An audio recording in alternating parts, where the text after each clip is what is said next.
They've given us a stacked card, as we said. So let's get to the graphic, and then we'll get into the chats. I'm feeling quite relaxed today. I'm feeling quite comfortable. It's quite nice. Let's go over to the graphic, and here we go. You can see loads of stuff this week. Loads of preview items for us to get our teeth into. So we got the Guns taking on the Young Bucks. Should be a pretty fun match. Although... no, I was going to say, are both of those teams heels? I don't think the Young Bucks are at the moment, are they? So, Guns against Young Bucks. Then we've got Orange Cassidy taking on Wheeler Yuta. That is for the AEW International Championship. We've got the Texas... I thought someone was joking.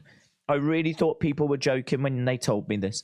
Texas Chainsaw Massacre Deathmatch. Jeff Jarrett versus Jeff Hardy. I have no idea what that is. I don't know what it is. So if anyone wants to have a conversation with me about this, I don't know what it is. I don't know if we're on location somewhere. I don't know if it's just in a ring and it's a death match. I don't remember this being mentioned last week on Dynamite. I don't know what this is. So, but apparently it's named after the new film, and I didn't even know there was a new film. So it's definitely worked in regards to making me aware of there being a new film. So that's a positive. I like the Texas Chainsaw Massacre. So, sorry. There we go. That shows how much I know. I just saw underneath it says a game based on true events. So there we go.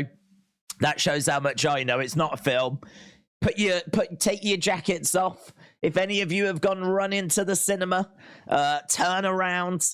You need to head towards your PS5s, your Xbox S series, your Dreamcasts, your Game Boys. You need to download the Texas Chainsaw Massacre game. It's a game, not a film, right? Listen, we all live and learn. So, right, I don't know what that is anyway. MJF and Adam Cole are going to be talking about main eventing All In. Then we've got Darby Allin and Nick Wayne taking on the Gates of Agony. It'd be good, actually, if we could get an interview with Nick Wayne, because that attack was pretty brutal. It's one of the most brutal attacks I've seen. So it would be good to get an interview with Nick Wayne and see where he is now, see if he's still feeling the effects. And actually, it might be kind of cool if in this match he just seems a little off. Just, there's a half a step missing, I think that would be really good storytelling for him to not be 100% still. Because you could imagine him not being 100%. But I've got a feeling he's probably going to be amazing and flip around and everything's going to be gravy. But I would like to see an interview with him just be a little bit like on the road to recovery. Then we've got the Bunny against Britt Baker. Winner goes to All In London. I did see an interview with Britt Baker on social media. She was saying that the Bunny's been rehabbing, working really hard. She still wants to beat her, but she's got a lot of respect for her, blah, blah, blah, blah, blah. So, yeah, I mean, look, it's going to be Britt in it. I can't see Britt not going to All In London and being in that match, so it's going to be Britt. But hopefully, they put on something decent. Then we got Kenny Omega. Kenny Omega? You know Kenny Omega? Kenny Omega, he loves games. He's probably already playing the Texas Chainsaw Massacre game. But we got Kenny Omega. He's going to be sitting down with Jim Ross. And I don't know what that's about, but I like it. I like a sit-down interview with Jim Ross. Reminds me of Mankind from back in the day. So very excited for Kenny Omega. Then we've got Chris Jericho, who's going to give his answer to Don Callis. He's going to say no. I know he's going to say no. I'm sure you know he's going to say no. Why would we have built this up over weeks and weeks and weeks for him to go, yeah, I'll join? I think that last week when everyone walked out on him, that was a wake-up moment where he now realizes how much of a douche he has been, and so he's going to try and win his friends back. That's my thoughts, and that would then put Jericho Appreciation Society on a collision course with the Don Callis family. So that is, how many things you got there? 1, 2, 3, 4, 5, 6, 7, 8 things announced for tonight's AEW. This is Fight for the Fallen, which I didn't know it was Fight for the Fallen, but apparently some like proceeds go to charity for this, which is pretty cool. So yeah, respect. This is I think it's just a normal Dynamite, to be honest, but it is branded Fight for the Fallen, but that doesn't really change anything. And again, they may have mentioned it last week, but I don't recall seeing it. But I could totally believe if they did. But I don't remember a Texas Chainsaw Massacre deathmatch being mentioned last week. But yeah, we're on the road to AEW All In.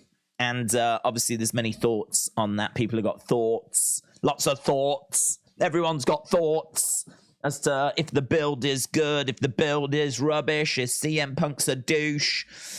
Are you Team Elite? Are you Team CM Punk? Are you Team Tony Khan? So many different teams. It's hard to know who to join. I feel like I'm still stood against the wall waiting to be picked.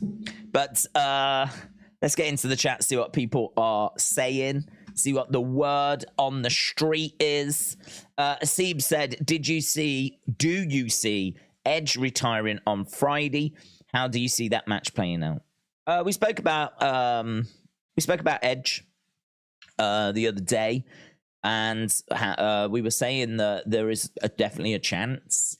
But if I was to pick a side, I would say no. I would say he's not retiring.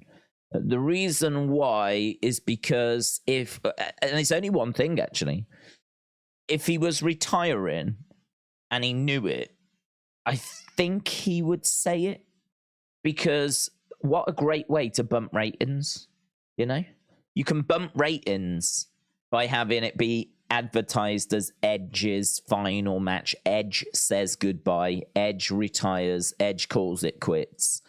Ed, that's just a great ratings boost, isn't it? Because anyone that loves Edge and Attitude Era and all that stuff, that might be enough to get people to tune in. That it's significant. Someone's last match and someone like Edge saying goodbye. Now, it could be that he said, no, I don't want to advertise that. Can we just advertise it as my 25th anniversary? Because it is. And then I'll surprise people and say I'm done. He did make that mention last year, saying, how about we all say goodbye together? But I just wonder that with WrestleMania 40, not a million miles away, could he just stretch it out to them? Because WrestleMania 40, it's not just another WrestleMania. It is one of those every 10-year anniversary type things. And I sort of think that he's got to be tempted. He's got to be tempted, isn't he? I think genuinely last year, in his mind, he did have a plan for walking away now. But I'm just going to say he doesn't. I'm going to say that he's going to carry on, maybe calls it quits at WrestleMania 40, which isn't that far away. I mean, you're talking 4 months, 7 months, about March next year, 7-8 months. So, and let's be honest, he ain't working a full-time schedule, is he? He keeps going away for months on end, right? So he can do a little something, go away for a bit, come back at the Rumble, do the run to the WrestleMania, blah, blah, blah, blah, blah. So just based on the fact that this has not been advertised, or there's not been any word that this is his final match, I'm just going to say it's not, but it could be. We could get to it, and he could spring it on us. Because last year, everyone saw, after, was it a Raw? He came out and said to the crowds, you come here next year, I'll be here next year, and we can all say goodbye together. And I remember the buzz last year of everyone going, oh my God, Edge is retiring in 12 months. Oh my God. So it could happen, because here we are. So, Mitchell said, in all honesty, with all the stories out there, do you lean Punk or Elite? It does seem like Punk has a lot more drama stories than the Elite. I lean Punk, to be honest. I lean Punk, and the reason why I lean Punk is because just looking at the more recent stories. So there was a story that Hangman we spoke about this the other day. Hangman tried to get to Collision to do a record of something, and there he was told, like, no, you're not wanted, you're not welcome, whatever. So that story did the rounds, right? But then it turned out that the reason being was nothing to do with CM Punk, and it was they'd changed the location of where they wanted to film. So it wasn't that he wasn't welcome and all this stuff. It was that you're not meant to be here because this isn't where we're doing what we're meant to be doing anymore. So, yeah, there is a lot of noise around CM Punk. And as we said yesterday, I think the reason for that is because people are making a lot of money off that noise. So, you know, if I could drop a video right now that said, you know, Punk argument backstage or another Punk fallout or whatever, it's gonna get clicks. It's gonna get clicks. It's gonna get views. It's gonna get likes. It's gonna get engagements, and that's the world we live in, right? So the reason why it feels like there's so much smoke following him around is because, as we said, he is outspoken. He's not someone that's just going to keep himself to himself in the corner of the room. So as a result, you know, there's always potential for there being fallouts. And I think that a lot of stuff gets blown out of proportion, spun a certain way. And I think that, I don't know, you could probably take away a good 50% of what's being said about Punk and it's just being exaggerated, or it's, I don't want to say outright not true, but like, I don't think everything you are seeing or reading is 100%. No way, right? So I think that I'm leaning towards Punk because I can't say that I've particularly seen anything that he's done that I've sort of disagreed with. I can't say that there's anything I've seen him do that I've kind of felt, yeah, you're being a douche. Feel free to correct me because I don't follow it that close, right? So I'm only talking about the things that I've seen. Now, could he have handled things better? Yes. But he hasn't started the fights that he's been getting into. I mean, don't forget, Hangman and Elite, they're not just other people in the locker room. They're executive vice presidents of this company, right? So they have to be held to a higher standard. So this is not an even keel that we're talking about here. Yes, CM Punk should be more mature and should deal with things a better way, but the EVPs have been atrocious in this. They have been atrocious. Like Hangman doing what he did, going off script during a promo, which kind of lit this whole thing up in the first place, and then being outspoken about one of the talents, one of, dare I say, his talents. Because as an executive vice president, you've got a responsibility that just other wrestlers in the locker room don't have, because you are speaking not just for yourself, but you are speaking for the company. And in an executive position, it's in the name. And I just think that, like, you look at what some of the comments that have come out from the Elite, and you look at some of their actions, and you can sort of understand why CM Punk would have been so agitated, because the kids, they're acting like children. They're acting like people that don't know how to operate in a business world. Like they're people that are not putting their big boy pants on, and CM Punk is having to deal with a load of stuff he should not have to deal with. And so, could he have dealt with it better? 100%. Of course he could. Could have shut his mouth. Could have gone straight to Tony Khan. This all could have played out behind closed doors, right? None of this needed to be happening at a press conference, right? If the press conference comments from Punk hadn't have happened, the backstage confrontation doesn't happen. But you can go back further than that. Why is Punk so angry? Why is he so angry at that press conference? It's because of what Hangman had been doing before that. So ultimately for me, it starts with the, you know, if you're a manager, right? If you've been a manager and you've managed people and you've had a team of people, there's going to be situations where that team of people are going to let you down. People are going to be late. You know, things are going to happen. There's going to be performance issues, and you have to know how to deal with those situations, right? In a professional business sense, so that they don't spiral and get out of control.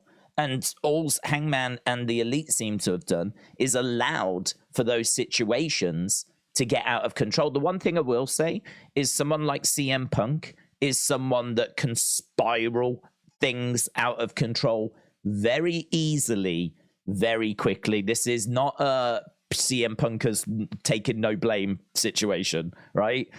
This ain't that, because we only need to look at him storming out of WWE to see that he doesn't deal with situations very well. He doesn't deal with his frustrations very well. It's sort of his way or the highway type thing. So again, he definitely takes a share of the blame. I think, but for me, the EVPs have been massively unprofessional, and I can't get past that as to how this thing started. I think CM Punk coming in, being the star, rubbed people up the wrong way. You know you're going to have professional jealousy. You know you're going to have chatter in the locker room, and that has then led to this big falling out that became very public. They then, were both sides were suspended. Elite came back. Now Punk's come back. And now you've just got these little stories, these little things, these little niggles, I mean, I'm not really hearing anything drastic. It's just little, aftershocks, just little ripples in the ponds, Really, nothing's going to compare to what we had with that press conference, Nothing's going to compare to that. So for me, everything I've seen, I always go back to Hangman was completely wrong to do what he did. And then that led to CM Punk being wrong for reacting the way that he reacted. I suppose what we've got is, if Hangman and the Elite are Coca-Cola, then what CM Punk is a tub of Mentos, right? He is Mentos, and what we've done is we've put them together, and they ain't going to play nice, are they? They ain't going to play nice. And so the whole thing's flipping exploded, and it's gone mental, right? It's gone Mentosal, and it's gone absolutely everywhere. So I think that's, we've got two combustible elements here that don't get along. That's what it comes down to, isn't it?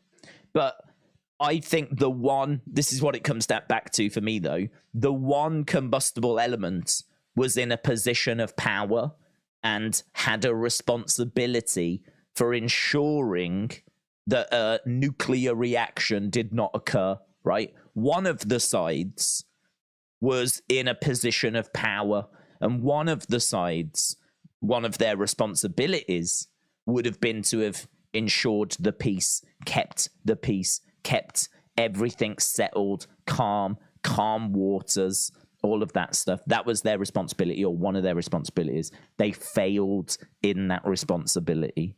So for me, I suppose I'm more team Punk, because once they started going at each other, I think that the one side had failed in their obligations, and so that's why that's how I look at it that way. But as I said, if you're sat there and you are firmly team CM Punk, you gotta take a bit of the responsibility, because he could have been the bigger man and dealt with this the proper way, and he didn't, right? He went very public and, exploded at that press conference in one of the most incredible. I mean, for me, it's up there with the pipe bomb.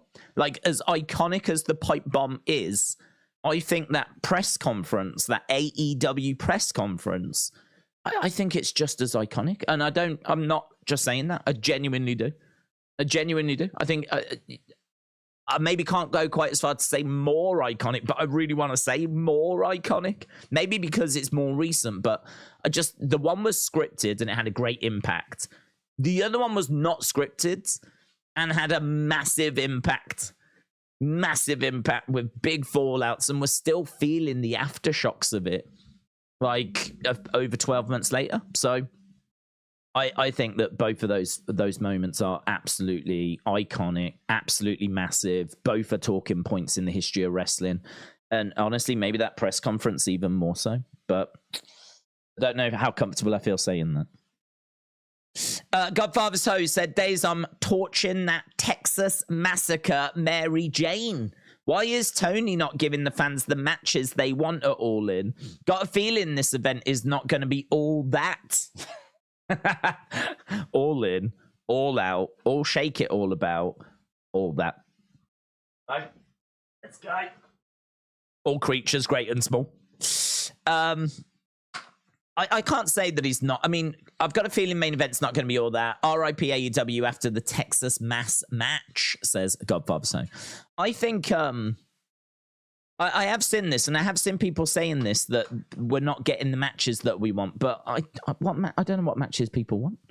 I don't know what matches people were hoping for that they've not had. So I don't know that I can agree. Just because I don't know what are people sad about. Did people want CM Punk against like Kenny Omega? Because that would have been amazing, but I think we have to say it was really unlikely. Super, super unlikely. I mean, you're getting FTR against Bucks. I think that's pretty good. FTR against Bucks. I'm down for that. Maybe people wanted MJF against CM Punk, and instead they're getting MJF against Adam Cole. But to be honest, I've seen a lot of praise for that MJF Adam Cole feud situation, story, whatever you want to say. I've seen a lot of praise for that, and actually the ratings have been really doing some good stuff because of that story. So MJF Adam Cole, I would agree. MJF against CM Punk, the build for that would have been much, much better. And I think it would have been a better match. I agree. I agree with that. But just looking at what we've done with MJF and Adam Cole, I've got to say that it's been one of the most engaging things they've done. And it seems to have resonated. Ratings have been good, so I don't know. I could understand that being a step down, a definite step down from MJF, CM Punk. So I could understand that, but I don't know that that's a disaster. I feel like we're getting a match that's had a pretty good build, that people have been really engaged with, that people are going to enjoy. I think that's okay. I would rather CM Punk MJF, to be honest. FTR Young Bucks, I think that's perfect. I think if you could handpick an opponent for FTR, I think Young Bucks would be the one, because there's such a rivalry there. That makes a lot of sense. CM Punk Samoa Joe, it doesn't really do it for me, but I mean, there is a backstory to it. Again, I'd rather MJF CM Punk, but whatever, right? The women's match, I mean, yeah, I ain't got a problem with that. I mean, Saraya has got to be on that card. Britt Baker deserves to compete. Toni Storm is the former champ, and Hikaru Shida is the new champ. So we're putting all four in a match. Now, would people rather it just be one-on-one? Yeah. But this way you are getting more women on the card, and Saraya's got to be on this card, doesn't she? She's got to be on this card. Maybe you could have put another women's match further down, but not too against that. Not against that. I think it's okay. Would I rather? I mean, what would I rather? Britt Baker, Saraya, maybe one-on-one. I don't even know if Saraya can really do that, because, to be honest, her injuries might mean that she just really can't do singles matches. We don't see her competing. Do we? How often do we see Saraya in the ring? It's just not something we see at all. So she's getting in the ring. It's Wembley. I think she's going to need a bit protecting. So put her in there with some other women that can do the heavy lifting. Yeah, I'm not really against that. I'm not really against the women's match. And I don't know any other matches. I think that's all the ones I know so far. So I don't know. I feel like they're giving us maybe the best they can give us at the moment. We're going to hear from Omega tonight. I think a singles Omega match is crucial. We need Kenny Omega in a singles match. And if it turned out to be Okada, I mean, that would just be amazing. If it turned out to be Okada, that would be amazing. I don't think anyone really cares about Vikingo or anything like that. I can't say I'm crying because Vikingo's not been announced yet, or Commander, right? I'm sure the Lucha Bros will make it somewhere. I'm sure Orange Cassidy is going to make it somewhere. I ain't bothered about those. They're just fodder to me. They can just fill out the rest of the card. We're looking at the top of the cards here. We're looking at the tippity top. We're looking at the big main event matches. And I think it's looking all right at the moment. I think it's looking all right. But people will have had their own idea as to what they wanted. I don't think we were ever getting loads of New Japan talent. And at the moment, we might not get any New Japan talent. But I'm going to keep my fingers crossed for Kenny and Okada. Just because I think if they can get that, that's such a... I've said before, I see that as this generation's Ric Flair, Ricky Steamboat. And I know a lot of people might disagree with me, but those matches are the starting point for me. That's what it comes down to. If someone wanted to... If I went to a pub with someone and we were just chatting away and we were talking about, like, oh, you watch wrestling? And I'd be like, yeah, I watch wrestling. And they're like, so, you know, what should I watch then? If I'm going to watch wrestling, what should I watch? And I'll be like, well, do you want to watch something old or something new? Or what is it that you're looking for? And if they're like, well, just, yeah, something more recent, something modern. I'd be like, well, if you go back to like 2016, which a little while ago now, going back about 7 years, but if you go back there was a series of matches between Kenny Omega and Okada, which are regarded as some of the greatest wrestling matches of all time. And I genuinely believe AEW is as a result of those matches. I genuinely believe that those series of matches, those 3 matches, I think that is a massive reason why we've got AEW going back 7 years. And the reason being is because those matches and the rise of Kenny Omega, which for me is... summarized within those matches. That's Kenny at his peak. That is Kenny at the mountaintop, taking on the best Okada. Because of that, and the amount of people that watched those matches, that were watching New Japan for the very first time, and Kenny going into Bullet Club, and all of that stuff, I think that's where we go to a different level, with people being aware of Kenny and the Young Bucks and Hangman. And then the shirts are coming out around that time for Bullet Club. And you've got the cleaner shirt and you've got all the different Bullet Club shirts. And I think that period is so important, because had that have failed and bombed, had that have not took off, had that have not worked, then you could make the argument that Kenny and the Bucks and Hangman and that group would not have been as successful. And if that group is not as successful, then what, are we going to get an AEW? Because are Cody and Kenny and the Bucks, are they going to be able to sell out that 10,000 arena that they did for All In? And as a result of that, are we going to get that show? If we don't get that show, we don't get the Tony Khan meeting. And if we don't get the Tony Khan meeting, you don't get AEW, right?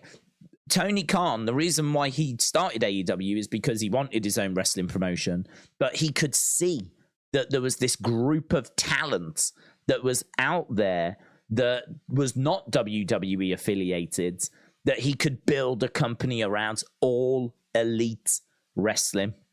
So what happens if the elite in All Elite Wrestling? What happens if that fails? What happens if that doesn't work over in Japan, and these matches bomb and it's all doesn't draw the interest? If that group is not as popular as what they are, I don't know that we get the All In show, and then I don't know that we get the Tony Khan investment, right? It's obviously there's a lot more to it, and there's a lot more that could have gone wrong, and there's a lot more that could have gone better, and blah, blah, blah, blah, blah, blah, blah, blah. But in my opinion, those Kenny and Okada matches, that brings in a lot of people. That's when it got onto my radar as well, was, that's when, like, I was... I'd been, like, checking in with New Japan before that, but this is when you could see on social media that things were going to a different level. And then you start getting in Hot Topic, like the Bullet Club shirts, and everyone's going on about Bullet Club, and it's just got this serious buzz around it. So I think that those matches, those series of matches between Kenny and Okada are so important. I think that they're not just matches. They're not just matches. They're not. It's not like, say, Sheamus and Gunther, which was just a match, right? Clash at the Castle, or it's not just like, Gunther, Sheamus, and Drew at WrestleMania that's just a match. Like, these transcend just being matches. They become significant, and they mean so much more, because I think there are serious repercussions to how great those matches were. So I think if we could find a way of getting Kenny and Okada one-on-one one more time, I think that it would make a lot of sense as to why we were doing that to me. And I think that it seriously would grab a lot of people's attention. I think that anyone that watched those matches in the past would love to see it again. And you've got to remember, you're going back, 7 years, 6 years? There's a lot of people that have never even watched those matches. There's a lot of people that have never watched Ric Flair, Ricky Steamboat as well, and don't know how amazing those matches were. So I sort of think like there's a whole generation that could do with being exposed to the magnitude, the majesty of them two facing off one more time. So I'm not going to expect it, but I would love for them to go that way. Right, Mitchell, shout out to you, dude. Appreciate the support. Did you see Punk saying the promo about Hangman after Collision went off air? No. Daniels being sent home from Collision, even though his taken relations is a bit wrong. Others being turned away too. I have not seen Punk doing a promo after Collision went off air, so I can't comment on that. Daniels being sent home. Let's have a look. I don't know the reasonings. Daniels Collision. AEW. Further details.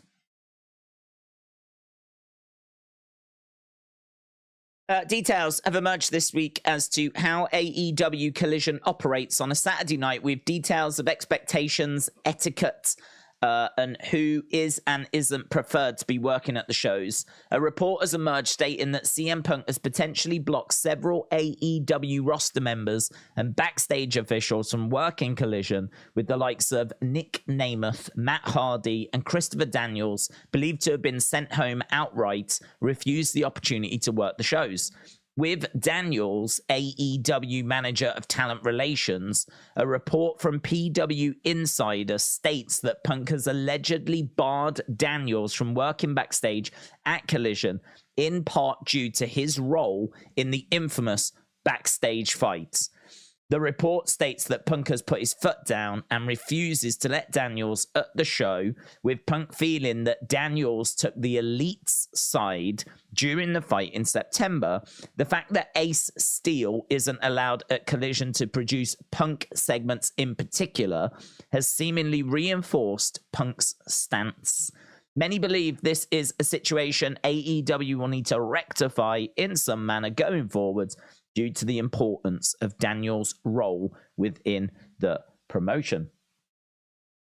Okay, so having read that, and I've just read what you've read, I don't blame CM Punk for that. I think that, again, everything goes back to that brawl that happened and the fallout of that brawl. Now, CM Punk could have just walked away after that, right? I think he could have walked away.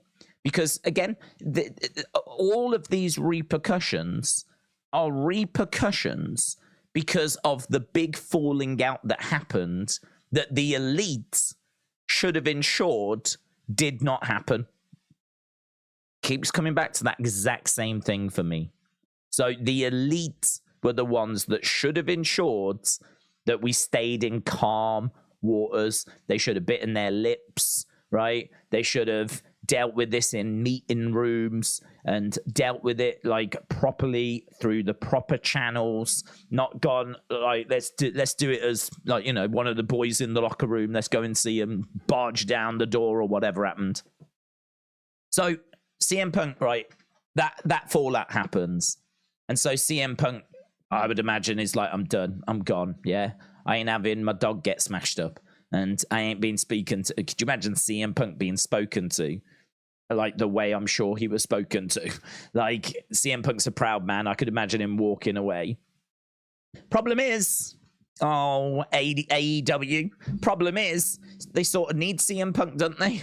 Because CM Punk is, as much as people want to throw shade in his direction, CM Punk is someone that has, and Tony Khan went through the list, you know, drawn like the first $1 million house, done amazing things for the ratings, blah, blah, blah, blah.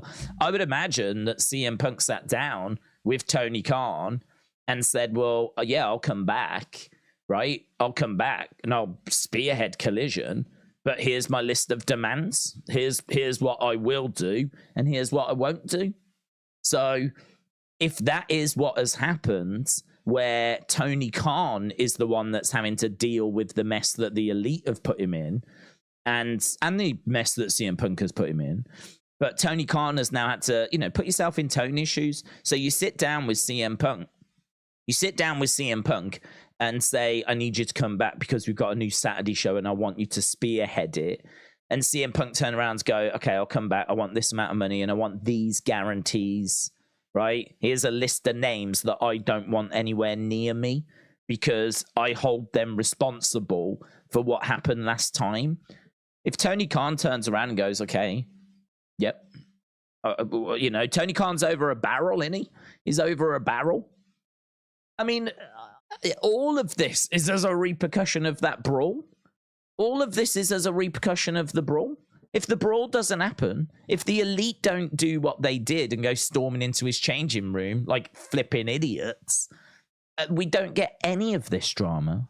CM Punk is in a position now where I understand people can look at it and say, well, he should be the bigger man. He should be the bigger guy. He should be the person that goes, listen, let's all get on the same page. Let's all be friends. That ain't CM Punk though, is it? That ain't CM Punk. That's not what you're buying. That's not what you bought. That's not what he's ever been. That's not what he was in WWE. Like, what you've bought is someone that the fans gravitate towards. They feel a connection with, they feel an appreciation for, at times regarded as one of the best wrestlers in the world. Someone that when he speaks, you feel like you're hearing the truth. You know, I think he wears his heart on his sleeve. I think that carries over to the backstage area as well. I think if he's got a list of people that he holds responsible for what happened in the past and he don't want them around, are we shocked? No, I don't understand. Are we? I don't understand. What's he getting blamed for? What's he getting blamed for? What happened to him should not have happened. He shouldn't have made the comments, but that confrontation should not have happened. The Elite have shot themselves in the foot by starting this war with CM Punk, right? I mean, to my knowledge, they started it. To my knowledge, it's Hangman that's gone off script during one of the shows. It's Hangman that's been making comments that's wound CM Punk up, right? So there's the first shooting themselves in the foot. Let's say that was shooting yourself in the right foot, right? So you've shot yourself in the right foot. Doesn't matter. You've still got the left foot. You've still got the left foot. We're all good. We can still do a one-step dance. Well, what you did then was CM Punk started doing his rant, and then for some reason, the executive vice presidents decided that it would be the right course of action to go barging into his changing room and confront him whilst his dog's in there and he's getting changed and he's probably still got adrenaline going through his body because he's just said a load of stuff he probably knows he should not have said. And he knows he's going to have to deal with the fallout, right? So in that moment, one thing he does not need is a load of people coming barging into his dressing room, go like whatever's happened, right? Clearly it's got physical and clearly more people have piled in. Clearly the situation, even if you're the biggest Elite fan, even if you are Team Elite and you've got the flag, right? Even in that moment, you've got to agree that situation has got out of control. You've got to. There is not a single soul on this planet that can say that that changing room, dressing room situation did not get out of control, right? Not a single soul. We could ask 7 billion people, and 7 billion people would say, yeah, got out of control. Definitely got out of control. That definitely was not controlled, right? So the Elite have gone into CM Punk's dressing room and a situation has got out of control. Bang! There goes the left foot. Oh! We got no feet to dance with now. We've done the right foot. We've shot the left foot. Now we're just on our knees. We're down on our knees. Down on our knees. We're scrambling around in the dirt. Oh, man. Honestly, if I was Tony Khan, I would be flipping, pulling my hair out. I'd have no hair now. I'd have zero hair. I wouldn't even have hair follicles. All the hair would be gone. Because I'd just be like, I am working with flipping idiots. I am working with absolute idiots. This is amateur hour. Amateur hour at the nursery, right? And I think that for CM Punk to now come back to the company, yeah, you're gonna have this. You're gonna have this. You're gonna have, here's a list of people I don't want to have to deal with because they're children and they were involved and they don't have my back and they're not gonna give me the kind of positive energy that I'm gonna be looking for. You know, if anything, I'm worried they're going to cause me more trouble and this situation might happen again. So get them out my sight. So Tony Khan's in a rock and a hard place, isn't he? Do you pander towards CM Punk and keep giving him his every wish, right? Where do you draw a line, right? Where do you draw a line and risk him walking out, right? Or do you draw the line and go, no, if you are going to work here for a Collision, that is my head of talent relations. I need him around, right? I've had words with him. Everything's cleared up. If you have any issue, you have my direct number, but that's my head of talent relations, and I need him to be backstage at the shows. I don't want a different talent relations, right? I don't want someone different. I don't want someone working Dynamite and someone working Collision where there can be confusion. I want Daniels backstage, right? I don't know that Tony Khan has got the ability to be having those kinds of conversations. I don't know that Tony Khan can look at CM Punk and have that chat, right? We'll have to see. But at the moment, it seems like Tony is willing to bend for CM Punk to ensure that CM Punk spearheads Collision. But all of this just goes back to that, what happened before. All of it goes back. And now it's down to Tony Khan to decide where's the line. Where's the line? Where do I draw the line? So I know I sound like the biggest CM Punk fan. I appreciate I sound like I'm I'm in the CM Punk fan club. It sounds like I'm the flag waver for Team CM Punk. I'm actually not. I don't care. Right? I don't care. I don't feel anything towards CM Punk particularly. I don't feel anything towards the Elite. But the one thing that I can never get past is the fact that there's I can't get past the executive vice president thing. I can't get past it. That is a position of power. That puts you higher up in the hierarchy. Like, part of your job is to ensure that the company succeeds and that there's nothing but calm waters, opportunities and maximize, not go barging into someone's dressing room and, like, you know, a situation factually gets out of control. I don't even care. It was not. Did CM Punk go into the Elite's locker room? Ask yourself that. Did CM Punk leave that chat and go barging into the Elite locker room? Did CM Punk go looking for trouble? No. He went to his locker room and they came to him. It's on them. It's on them. For me, like, they're now having to deal with the fallout. They're having to deal with the fallout of this.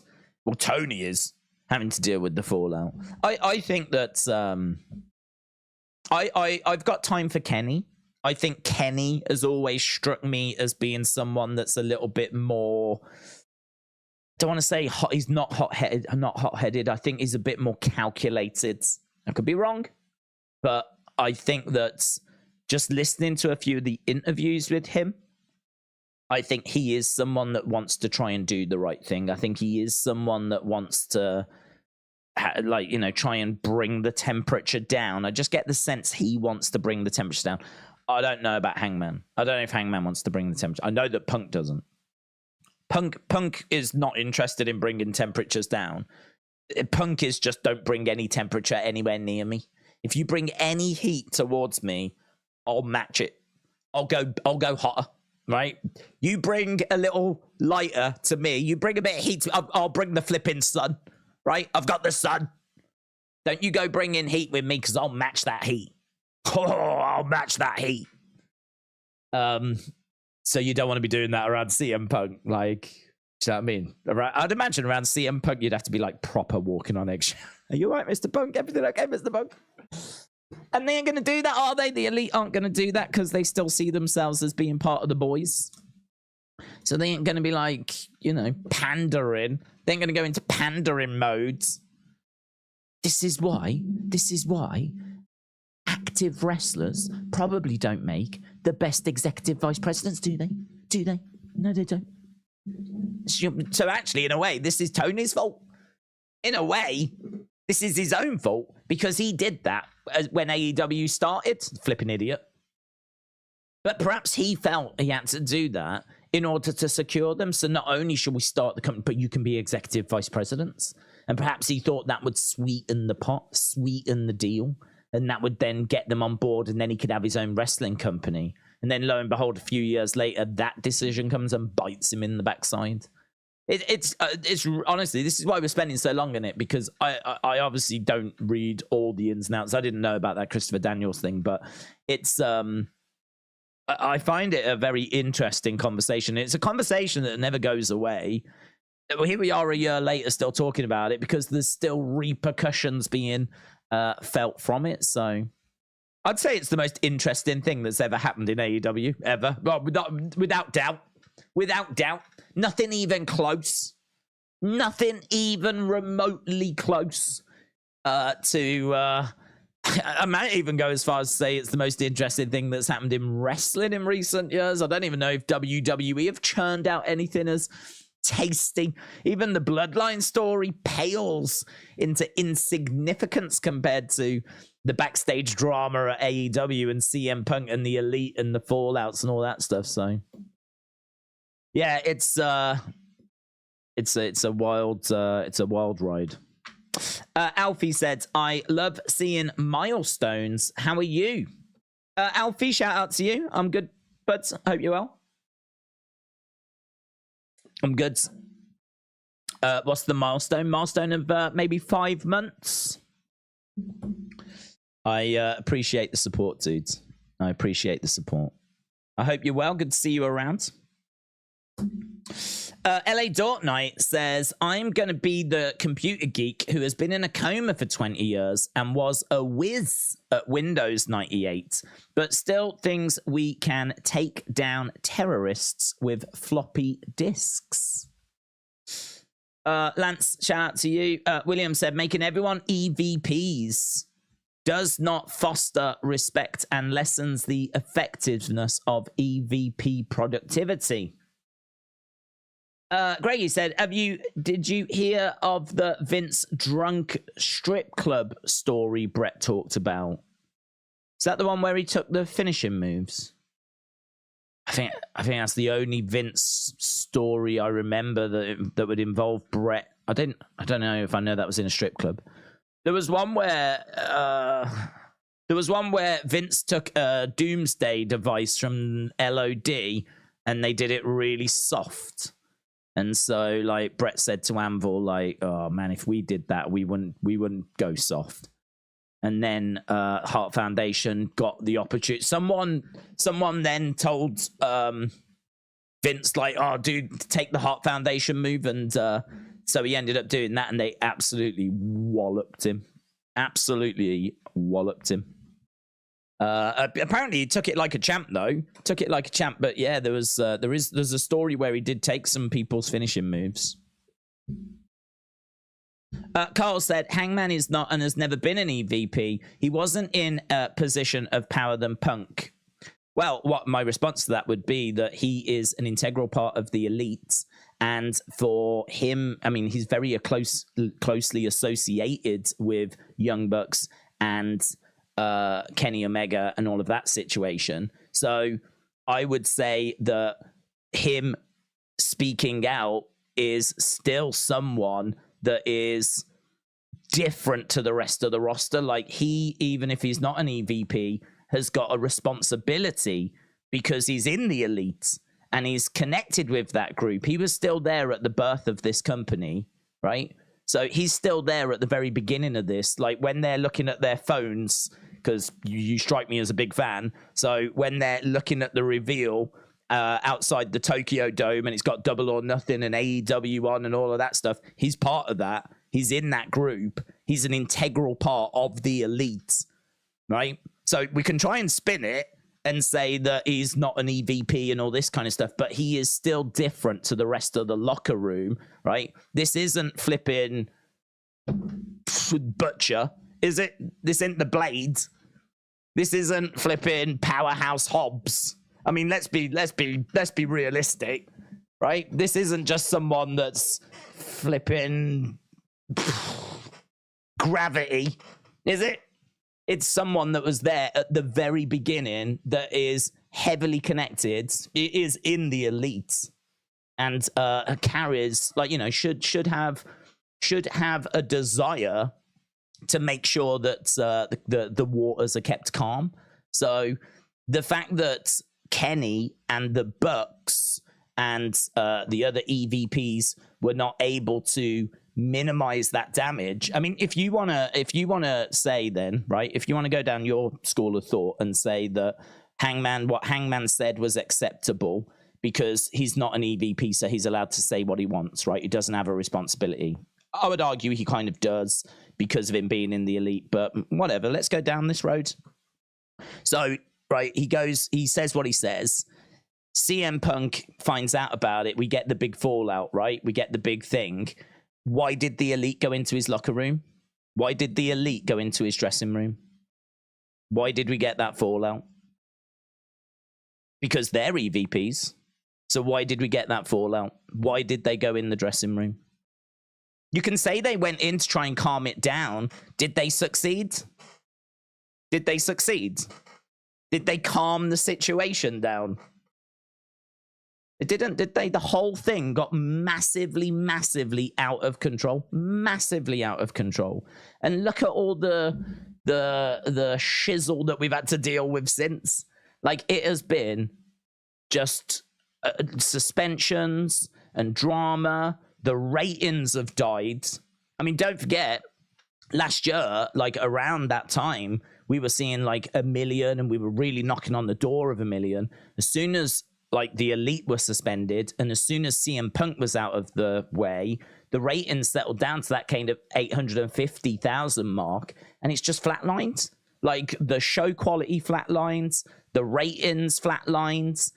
The company has massively took a hit as a result of not having the Elite around and not having CM Punk around and not being able to build on what they had. They actually took a very notable step backwards. They took a very notable step backwards from that fallout of what happened there. And that fallout only happens because the EVPs went into CM Punk's dressing room and went in and did not control that situation, right? Maybe if one of them had gone in, I mean, I don't think any of them should have gone in, but I'll play devil's advocate. Maybe if one of them had walked in, maybe if Kenny had walked in and had sat down, gone in, sat on a bench and went, can we talk, right? And had a sit-down conversation with CM Punk, maybe we could have done something with that. Seemingly, the World and his dog went into that flipping room because their lawyer, HR person went in. There's, I think all the members of the Elite went in. There's so many reports of so many people that were involved in that. It was clearly not dealt with the right way. I have no idea why anyone would want to try and make out that the Elite are innocent here, or why anyone would want to make out that Hangman is innocent here. I mean, you are absolutely fighting a losing battle. You are fighting a losing battle. There is no way you're going to win that argument, because they go into that dressing room and that situation gets worse. Spirals. And I'm sorry, but I do say that Hangman has got more responsibility. I mean, maybe if Tony had made him an EVP, perhaps he would have shut his mouth. Perhaps if Tony had made him an EVP, perhaps he would have felt like he couldn't have spoken out. And then maybe we wouldn't have had those comments. And then maybe it wouldn't have led to what it led to. But he is still in the elite. He is still a massive, massive player who was responsible for the birth, or had a responsibility for the birth of this company. He's in the elite, and he carries a lot more weight than a Jungle Boy, a Marco Stunt, right? A Luchasaurus even. He is a lot more influential than that. He has got a direct line to Kenny, to the Bucks. So I don't know. For us to try and make out that the elite have not taken any responsibility in this, or that Hangman is not an influential player, like, come on, man, come on. We're all adults. We can see what's gone on. I've not even sat here and said that CM Punk isn't to take any blame in this. Like, CM Punk is definitely to take some blame in this. Definitely to take blame in this. I'm not a CM Punk flag waver for his fan club, but he definitely takes the blame in this. He has definitely had many opportunities to take the higher ground and be the bigger person in this. He's definitely had opportunities to do that, but he is, CM Punk. He is who he is. He's a hothead. He's someone that wears his heart on his sleeve, and he's someone that is quite, I was going to say quite happy to have confrontation. He's quite he doesn't shy away from it. He doesn't try and downplay things. He doesn't try and put cold water on things. As I said, he'll match fire with fire. So this is where the EVPs needed to be extra careful, and they weren't. They were the exact opposite. They were extra confrontational. But Kenny definitely tried to hit the one-winged angel on Bruce. But on another note, Sonny, Tammy Sitch is facing 25 years in prison. How come? What's she done? What's Tammy done? Sean said, did you hear that Wardlow isn't happy with his AEW creative? It looks like he's miserable and his contract is going to expire. He's not going to be at Wembley, and that sucks for him. I haven't heard that, but I know that he was a name that WWE were very interested in. He was a name that WWE had on their radar about a year or so ago. So if he is looking to get out of AEW, I reckon WWE would be interested. There is a rumor that WWE have got an employment freeze at the moment, so they're actually not bringing anyone new in. There's been a thought that they could have picked up, Tamatonga, or they could have gone and got Nick Aldis as a wrestler, or they could have gone and got Switchblade Jay White. And there's been a few opportunities this year to pick up some people, and they haven't. So depending on if there is a freeze on employment or whatever, we'll have to wait and see as to whether WWE do come calling. But I know that he was someone that was very much on Triple H's radar. And how do we know that he's not at Wembley? He's not on the card yet, but I think a lot of people aren't on the card yet.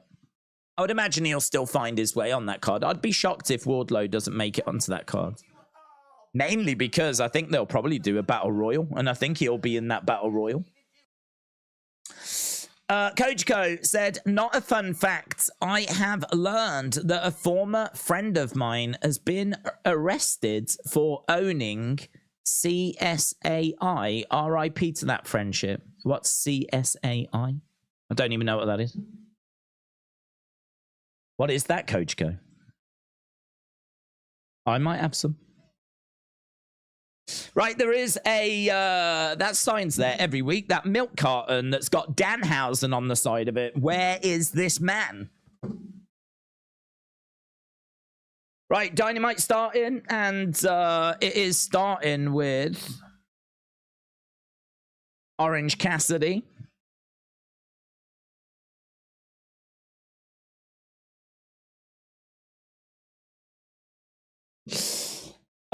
Days, I hope you are well. Have you heard about Lacey Evans, says Kian. Yes.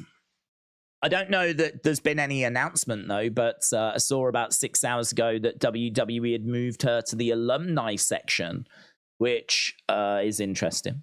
And she said that she was, you know, there's been tweets where she's been counting down the hours.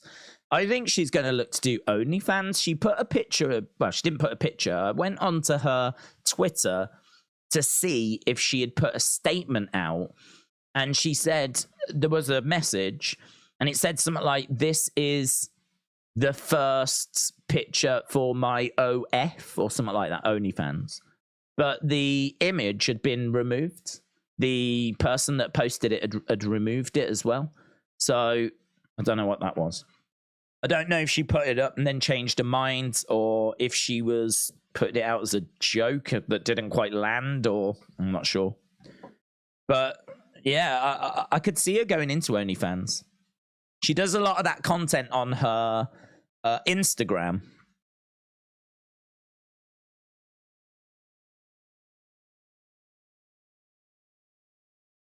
Right, Orange Cassidy, Wheeler Yuta.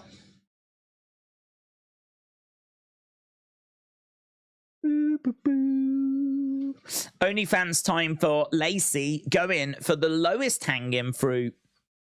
Easy money in it. I mean, look, if Mandy Rose made $1 million, I mean, I think Lacey's going to make a good chunk of money.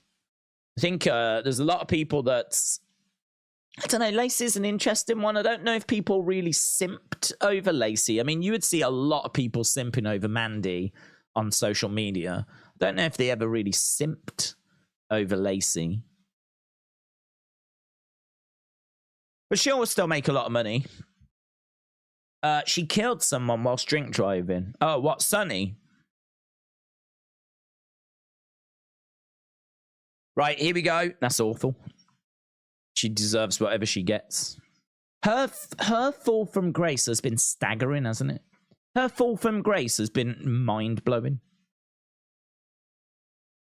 Right, we are underway then with Orange Cassidy against Wheeler Yuta. This is for the International Championship.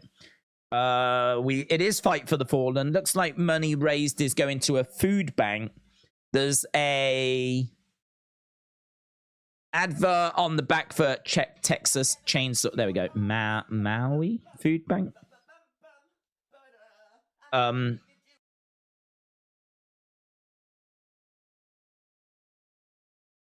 Yeah, that's the wildfire place, isn't it? Funds will go to the relief for those affected by the fires. Awful, that was. Awful. So, right, yeah, these two underway. I was just saying on the barricades, we've got Texas Chainsaw Massacre written on the barricades, and it's written in the ring as well. So, looks like this is not just that one match, but it looks like this show is heavily sponsored by that game.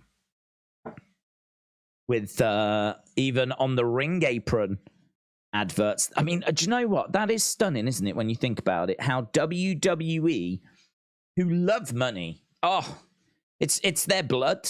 That's all they live for, is just money, money, money.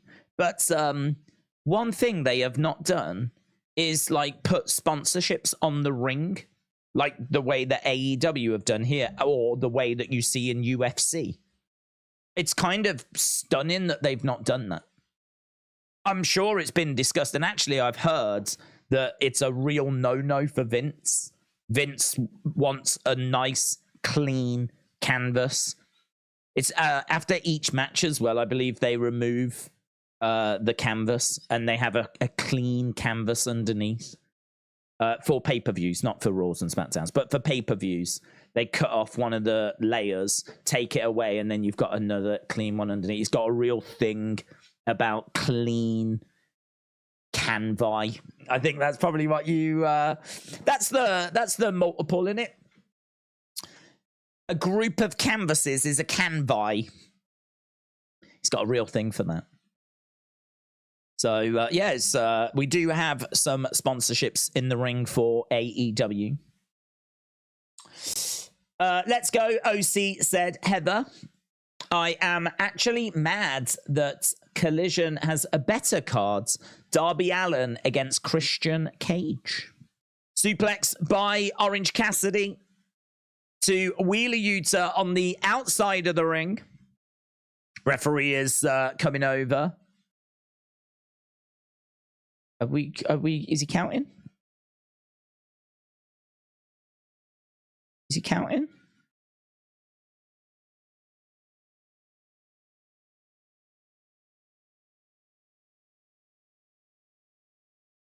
He's not counting. He's telling them to get back in the ring.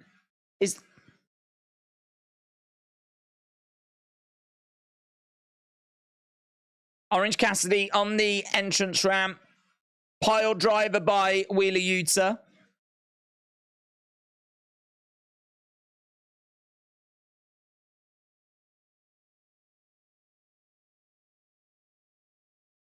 He's telling him to get back in the ring, but he's not counting him.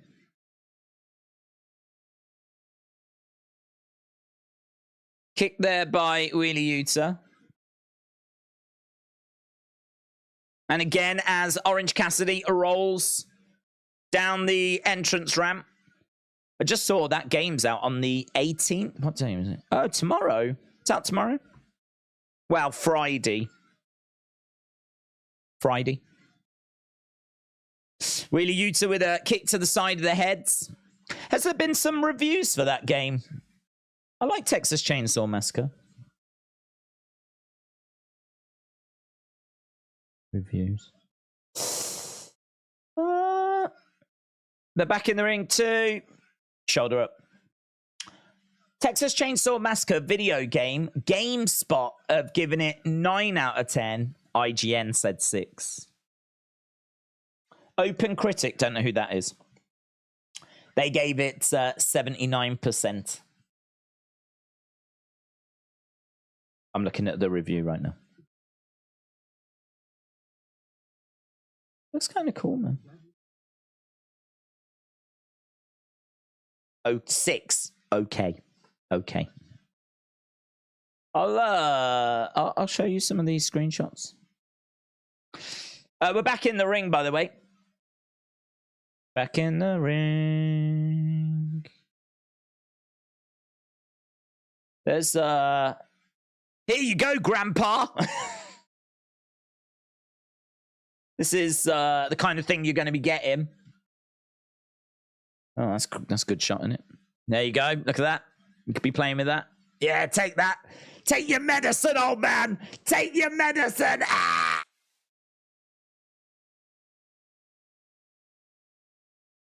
This looks all right. I mean, I don't know what. Just wombling around by the looks of it. Where's the score?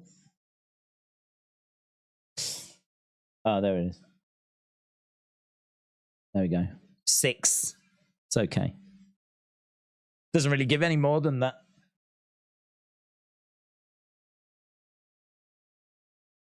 Okay, we got jumping jacks by Wheeler Yuta. Going over to Orange Cassidy, who's in the corner. Logan said, who do you think Chris Jericho is going to choose? I think that he'll choose the Jericho Appreciation Society. We spoke about it earlier when we were breaking down the cards. I think that he is going to see everyone walking away last week, and he's going to think to himself, I've really let them down. And it's going to be a bit of a face turn, and it's going to set up a face Jericho Appreciation Society against a heel Don Callis family. And I think that could be a feud that takes us going forward now. Because we've spent a long time trying to recruit him. And he's now been abandoned. And so the obvious answer is for him to say, because he ain't got anything else, him to say yes. You know? His group has left him. He's on his own. Don Callis loves him and wants him to join this new group. So the obvious answer is that he'll turn around and say yes. Which is exactly why he's going to say no. So we've got an octopus being applied here by Wheeler Yuta. I think we were at commercial break. Yeah, we was. You can always tell when they're at commercial break. It really slows down. But right now we're back in the ring and we've got an octopus being applied by Wheeler Yuta.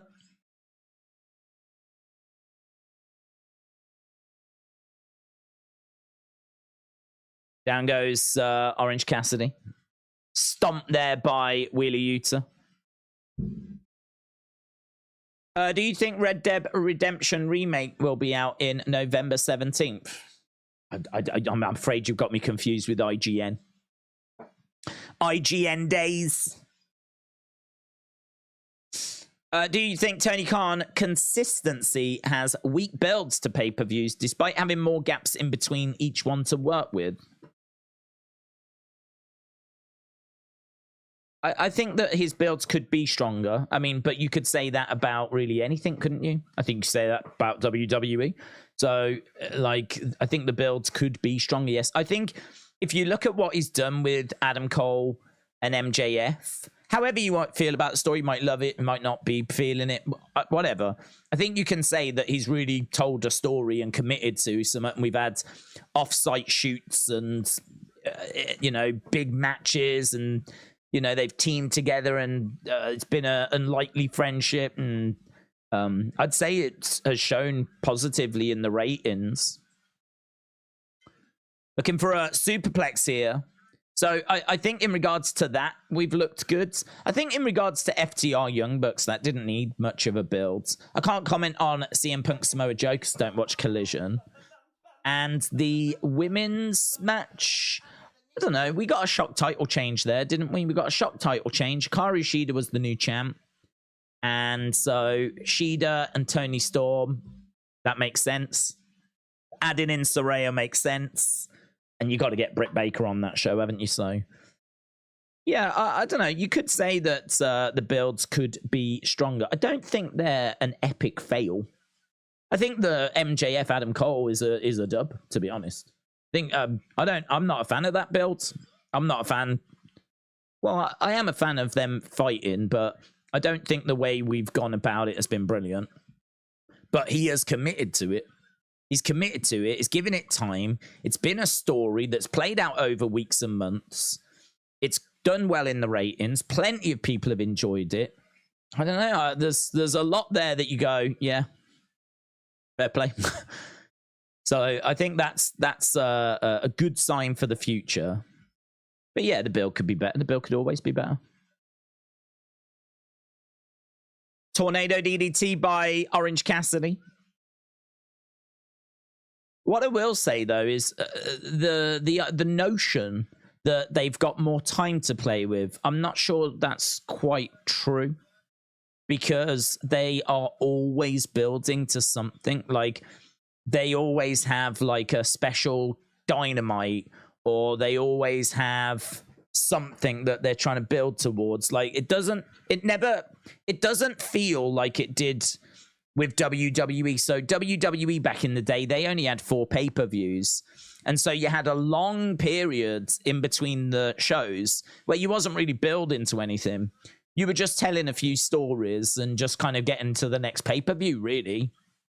I feel it's a bit different with AEW because they're always got some sort of special show they're building towards, or there's always something that they're, you know, like Blood and Guts was not that long ago, was it? Orange Cassidy retains. Moxley and Yuta and Claudio are in the ring. They're all attacking Orange Cassidy. Orange Cassidy has retained the championship. Have a look at, I think, did I just miss a super chat? You missed Kojiko's super chat. Exemacy, is it Exemacy? I saw it, buds. I said I don't know what CSAI is. Oh.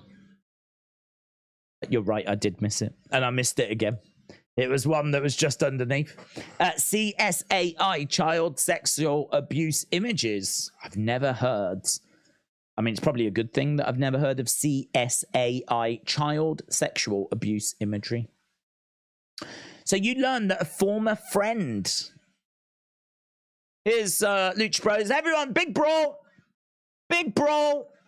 So Kojiko, you learned that a former friend had been arrested for child sexual abuse imagery. How close friends were you? Was it someone that you knew, or was it someone that you was like went round their house and you was good friends with? I'd imagine if that ever happened to me, I'd be thinking like, was there any signs of that? Was there like was there anything? I'd be really questioning that. That's horrible. That's horrible. Exemacy. Shout out to you, my friends. Not only did I miss it, but when you told me I missed it, I looked back and I still missed it. I was involved in miss-itception. Here's Eddie Kingston. Eddie Kingston making his way down to the ring. Oh, one thing I know about Eddie Kingston, he loves Jon Moxley. He absolutely flipping loves him. Big Eddie chances. Claudio's getting chucked in the ring. Now there's a big brawl. It's like a flipping battle royal. So many people around. We got the Lucha Bros. We got Blackpool Combat Club. We got Eddie Kingston. Blackpool Combat Club have jumped into the crowds. Eddie chants.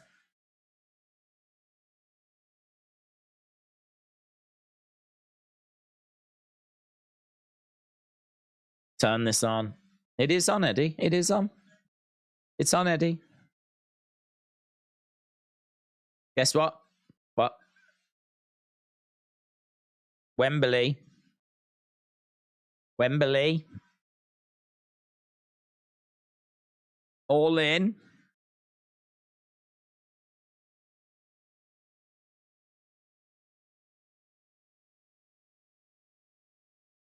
Oh, wow. Stadium Stampede. Stadium Stampede at Wembley Stadium.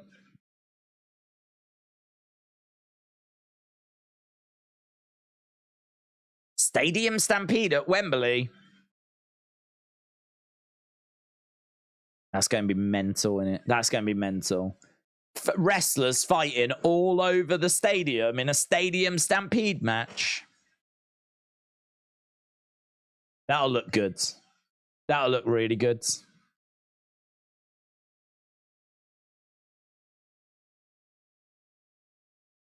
I tell you what, if you was a wrestler, that must be so much fun. So much fun.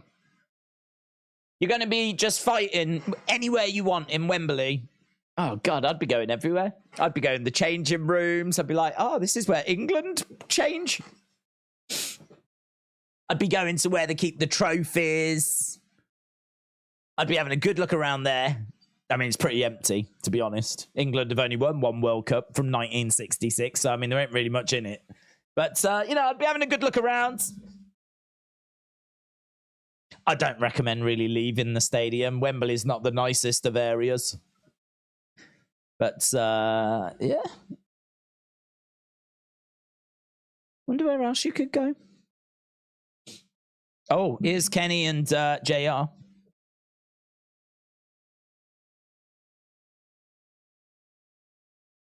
Stadium Stampedes. That's going to be good.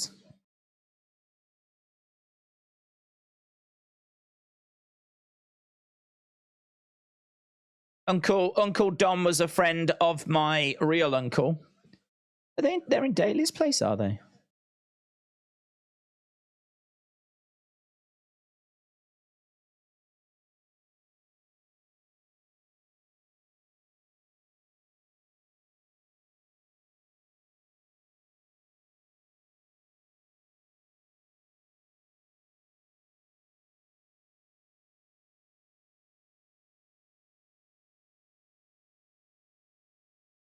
Is he talking about how Don was drugging him as a kid? He gave me vials of things and told me to take my vitamins.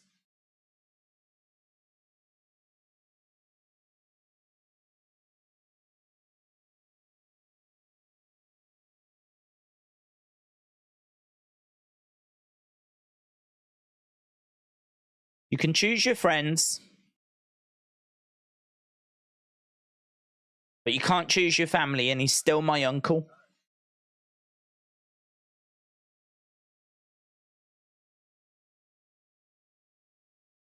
I'm trying to find reasons to not make my existence one of revenge.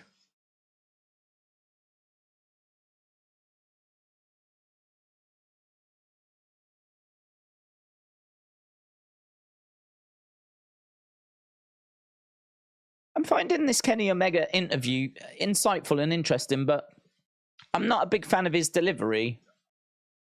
I feel like he's just hitting me with facts. Well, actually, me and Takeshita, we go back a long way, and blah, blah, blah, blah, blah, blah, blah, blah, blah. Like, I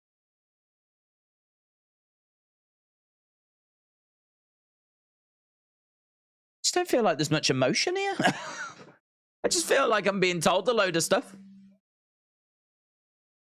Here's Uncle Don.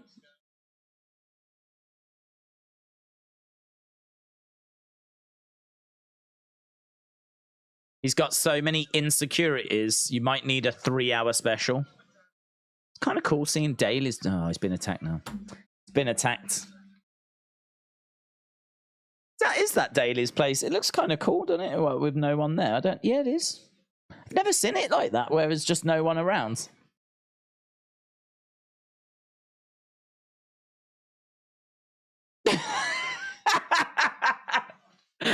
Bullet Club Gold start attacking on Kenny, and they cut to JR. And JR's like,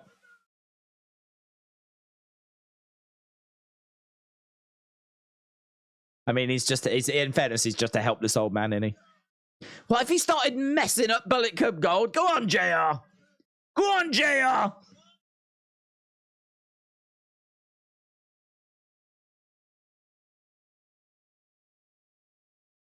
Kenny is, well, that was that. I've seen a huge pile of horses once. Looked a lot like you. Then kick in the gut and powerbomb him. Give me old school wrestling. Here's Hangman.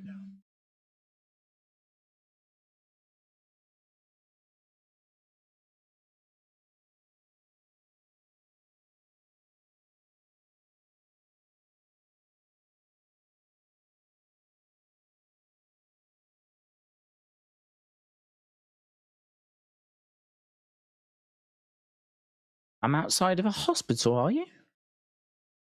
Why have they left the lights on? Aren't they running down the battery? Why's the ambulance got the lights on?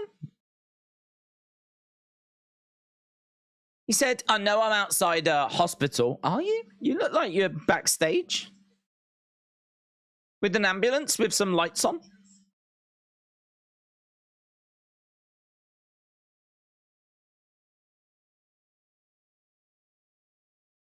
At Wembley, it's a hospital. Is it a hospital? It's a hospital. You can't be drinking that out here. And you got something better to do.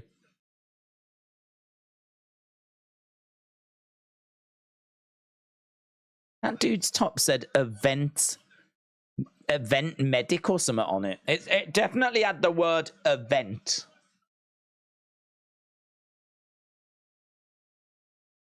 I did not believe that was a hospital. I'm sorry, I didn't. Right. Here's Don Callis in the ring.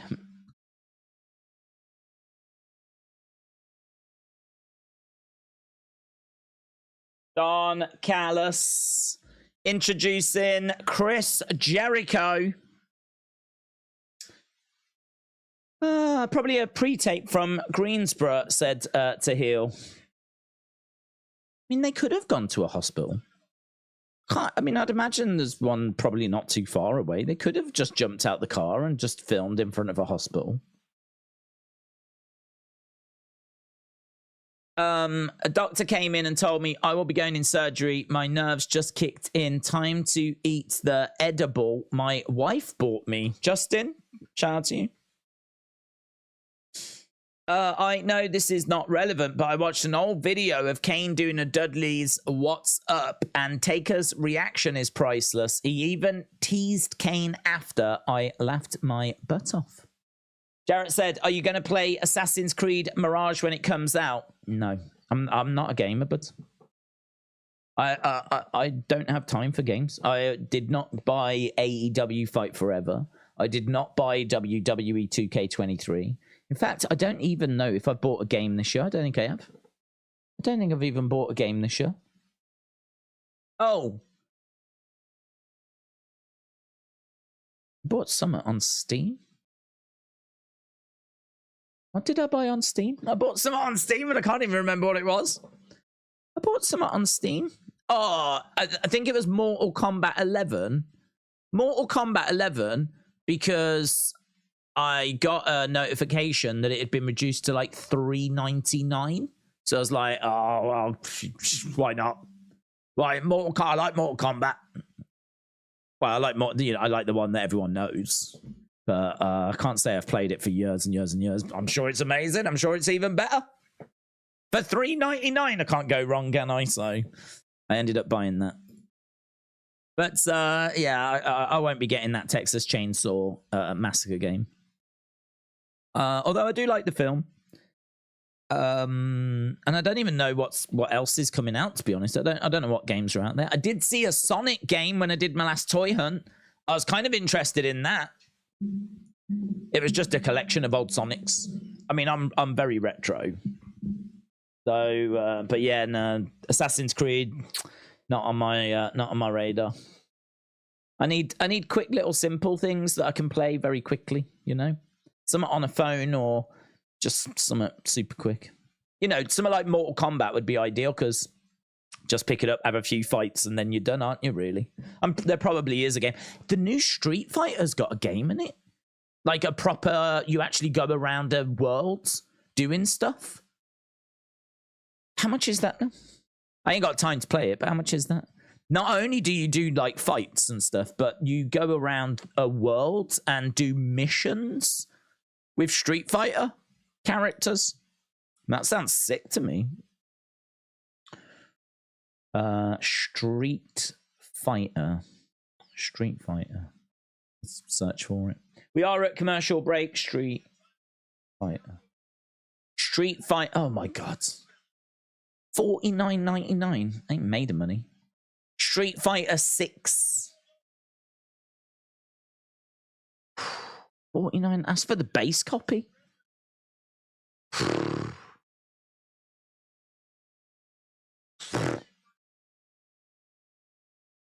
No.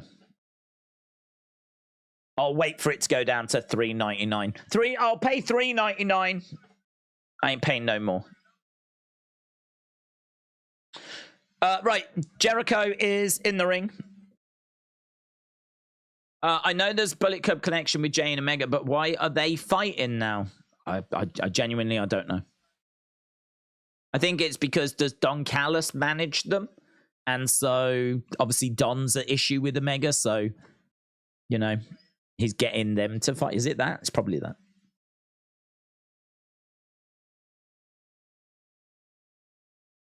Like I told you, Dom, Chris Jericho doesn't join factions. Chris Jericho creates them.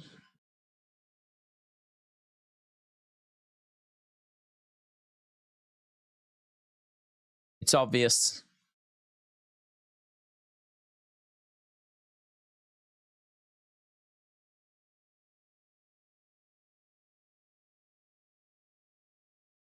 Crowd is saying no. Oh, he said yes. He said yes.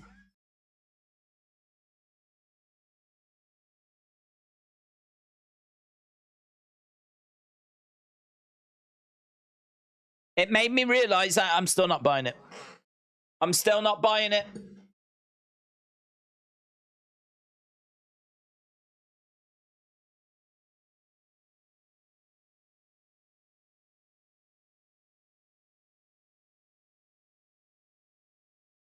Not buying it.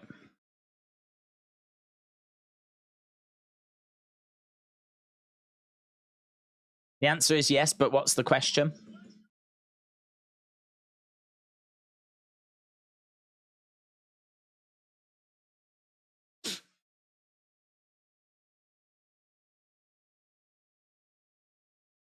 Before we go, what's with the picture?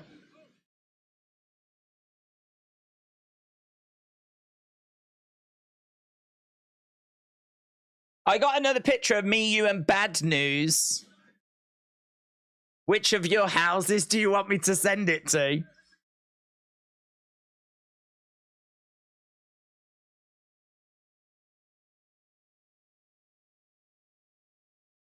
It's a picture of Don Callis holding Jericho's head.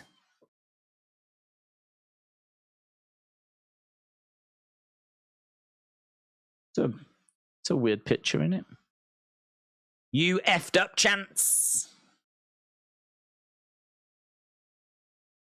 You effed up. You effed up. What's this? It's a joke, says Don Callis.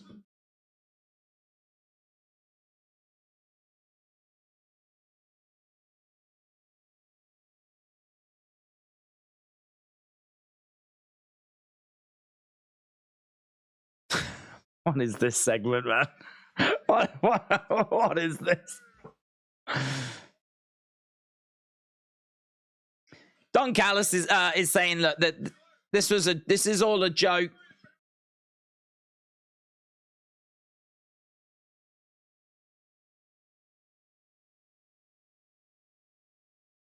I paid a lot of money for a picture of you, me, and Bad News, and the artist messed it up. Instead, the artist drew Don Callis holding Jericho's severed head. Easily done. Easily done. You're lying to my face, says Jericho.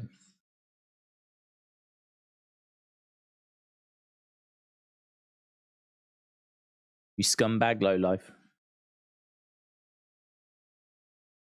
For the first time, be honest.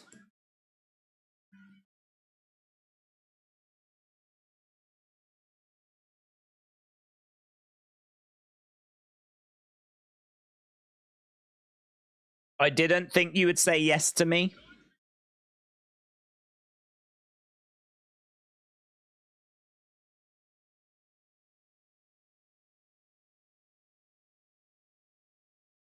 I thought you would say no because of your massive ego.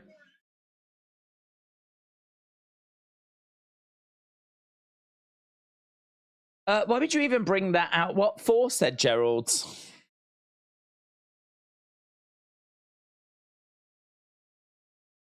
I don't know. I don't know.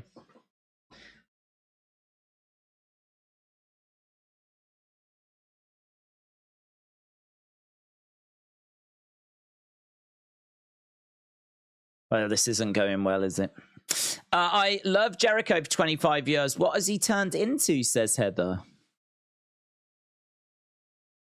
I actually thought this story was going okay, you know.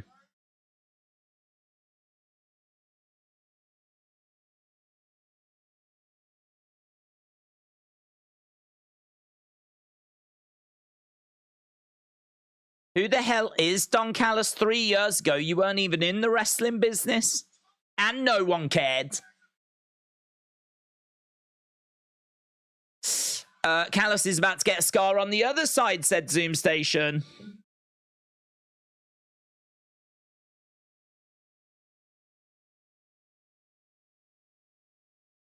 You lost your family. You lost Kenny Omega. You got no friends.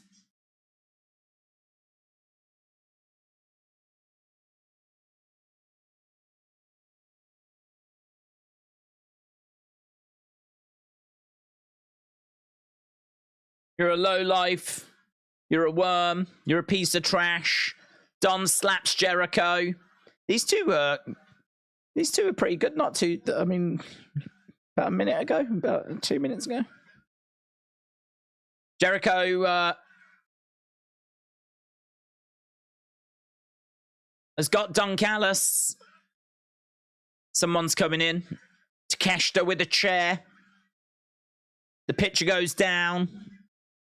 Jericho unloading on Takeshita. Takeshita cowering in the corner.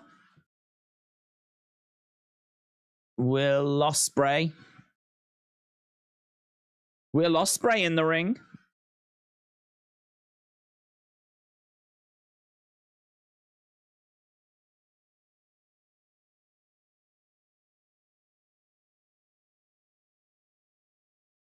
Will Ospreay in the ring. I mean, that's pretty sick, isn't it?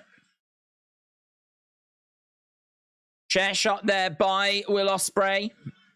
Crowd aren't going bananas, though, are they? Look at the crowds. Perhaps they're shocked, stunned. For many people, the best wrestler in the world, Will Ospreay. Jericho busted open.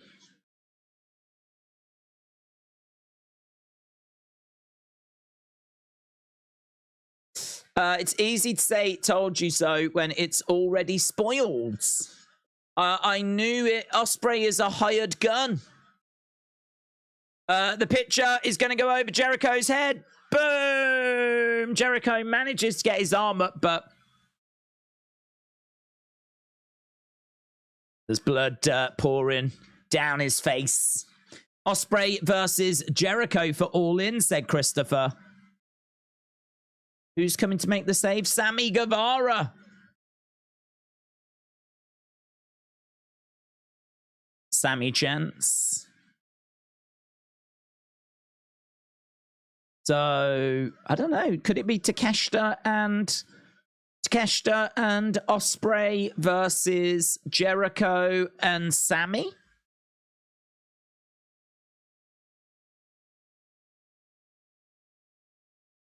Wow. He's not joining, is he? You was never good enough to be in the Don Callis family, says Don Callis. Is Don Callis a significant person? Never heard of him before these awful Jericho segments, says Ray. Yeah, I mean, he used to be a wrestler. And then he went into commentary and doing a bit of on-screen work, so... I think he did a bit in Impact. He certainly was doing stuff in New Japan. But, yeah, I mean, significance an interesting word, isn't it? I feel like he is someone that's spent a long time in wrestling and done multiple different roles. But he's not Bobby the Brain Heenan. He's not, he's not Paul Heyman. But I think I've always seen him as someone that's been very credible at what he's done. I think as a commentator, I thought he was very, very good, very, very credible. I think as a manager, when they brought him into AEW, I thought he did a great job as well with being Kenny's manager.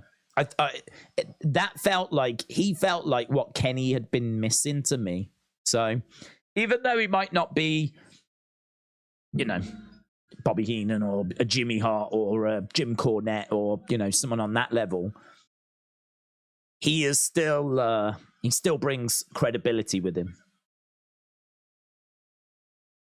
Right, we are underway with Nick Wayne and Darby Allin taking on the Gates of Agony. Brian said, I thought you said we lost Bray, but you were saying we're Ospreay. Ah. Who's the embassy coming out now? Darby.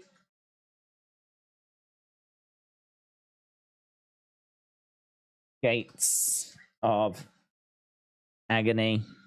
Here's Swerve and AR Fox. I like these two, actually. I like Swerve.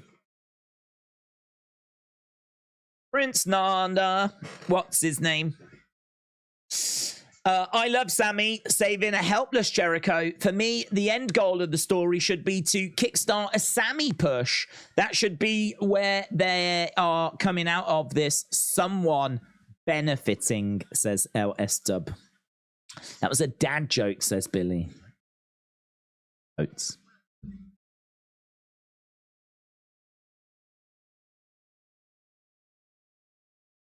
Okay, I like the Gates of Agony as well.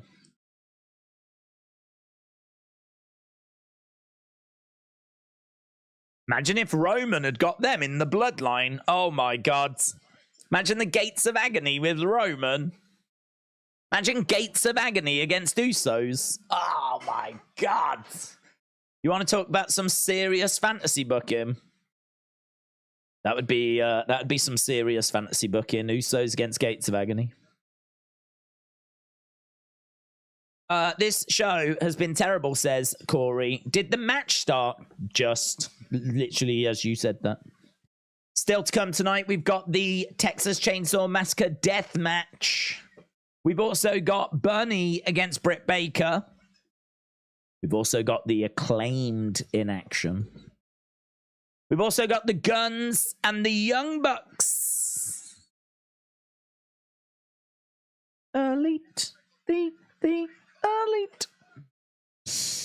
This show has been beep so far. Maybe the Texas Chainsaw Massacre death match will save the show.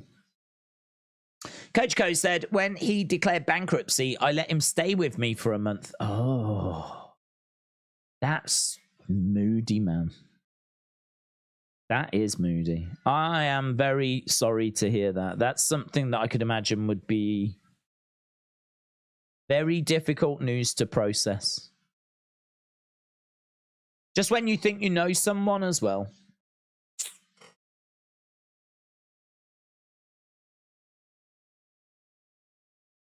I mean, I've never had that happen to me, and I'm trying to think like how I would feel, and it would just be devastating. But it's out of your control as well, isn't it? There's nothing you can do about it. What people do behind closed doors. If you could make one creative decision in WWE, what would you do, says Goo Ball.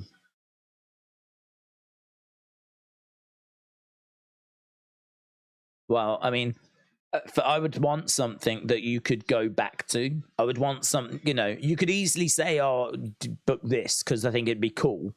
But I would much rather come up with like a new match type that then gets used forever. Like, you know, if you could come up with one creative decision, creating the Royal Rumble would be a pretty sick thing, wouldn't it? Because you've come up with an idea of a new match type that then we do every year and people love, and we can keep going back to it, you know? It was Pat Patterson's idea, I think, wasn't it? Royal Rumble. So, you know, you could say, oh, I'd have Sammy beat Roman, or I don't know, whatever. But I sort of feel like if you was to come up with the Royal Rumble, like, or come up with something that you can keep going back to, that's probably a better way to use your one creative decision or one creative input. So I would do that. I would come up with a new match type. And now people are going to ask me what that match type is, aren't they? And I'm going to struggle. The one that I always thought would be quite interesting was taking the ring away, still keeping the ringside area as it is with barricades, but having just the mats and then having the barricades around, and then maybe like putting weapons or doing something like that. And I think you might even be able to make it a bit smaller. So keep the front row where they are. I wonder if you could have a barricades inside of a barricades. Bear with me. And so you've got a little gap, right? And maybe what you have to try and do is you have to try and get people over that barricade. It's a bit Royal Rumble-esque, like getting them over the top rope. But what if you have to try and get them over the barricade so they go in between the two barricades? So you got your people, barricade, nothing, barricades. And you get them over that barricade so they go into that void. Once you're in that void, you're out. So it is very Royal Rumble-esque again.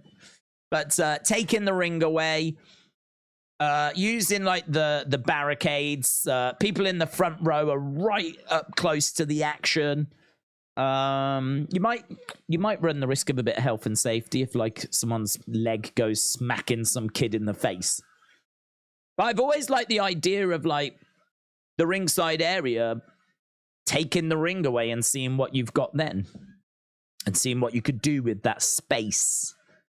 I've always found that interesting. Or maybe you put like 20, 30 people in that space and it's just literally people trying to submit other people. Once you ask, and you got referees around the edge. And once they're submitted, they're out, you know? And you just keep whittling it down. So, and maybe the ringside area could have like some like chain link fencing around it. So it's got a bit of an MMA vibe. And it's all just submissions, people doing submissions within that space. Referees in there, and once you get submitted, you're gone. And you just go from like 20, 30 people down to one winner. Would be fun. Darby gets the win, by the way. And on the screen, we've got Sting. Wants to talk to us. He's directing movies? Sexy movies? Dirty movies?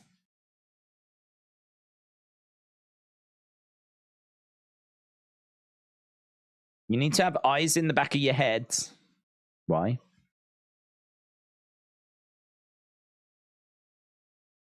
Coffin match. Coffin match at Wembley.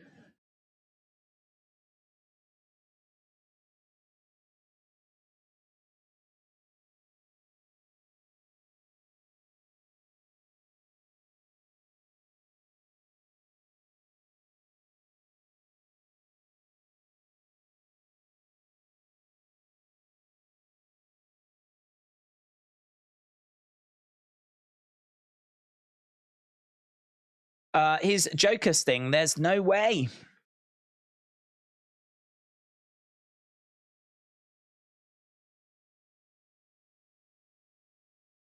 It's showtime.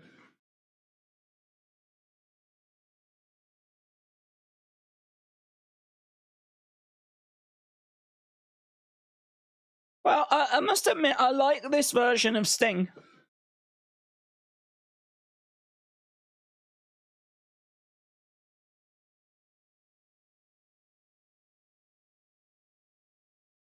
Sting showing a bit more personality rather than just being there. I'm definitely here for that.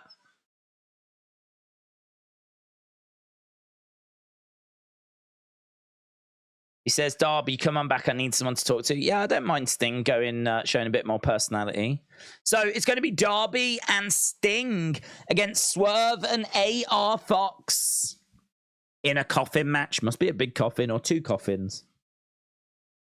Two coffins, big coffin, daddy coffin.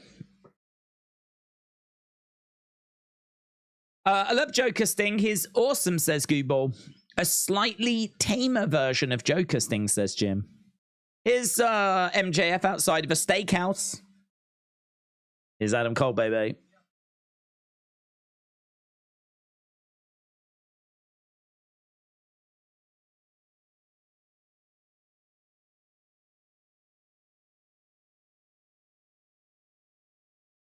If we're going to beat our opponents, we need to get inside their minds.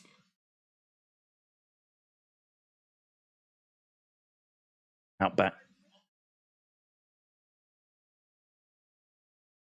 They're trying to get into the heads of Aussie Open by going to Outback Steakhouse. And there's a kangaroo kicking a man. What the hell's that?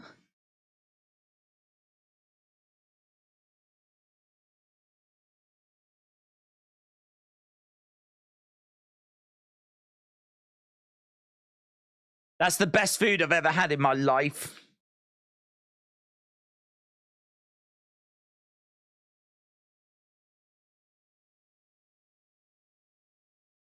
Adam Cole, he's gonna... I thought they were going back to the trampoline park.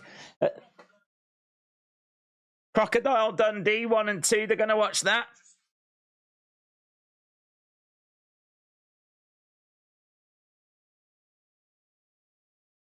Are they watching? They're watching something. Kangaroos kicking each other.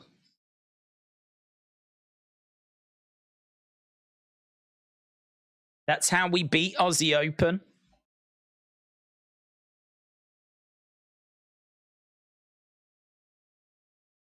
The kangaroo kick.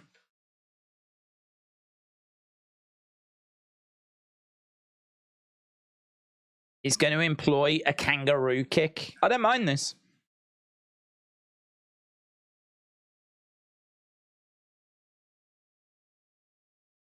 I do wonder why we're doing it with MJF and Adam Cole and not like a mid-card fun tag team like the Acclaimed.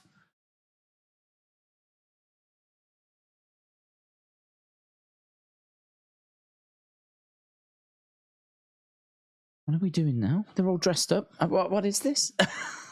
What's going on?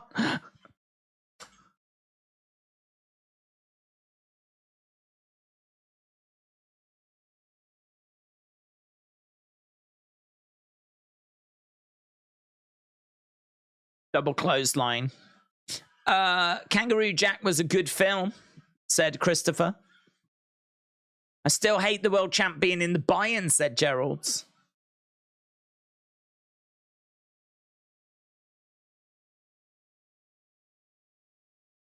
Tony Khan is having a go at them. That's the most he's ever shouted at anyone.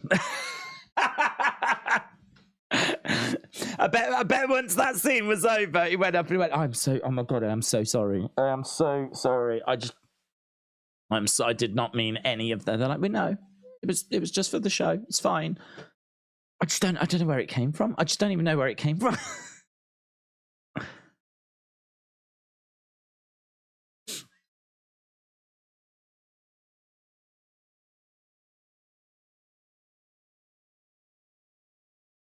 Tony Khan. Quickly Down Under with Tom Selleck Cowboys, an Australian good movie. Here's a lovely car.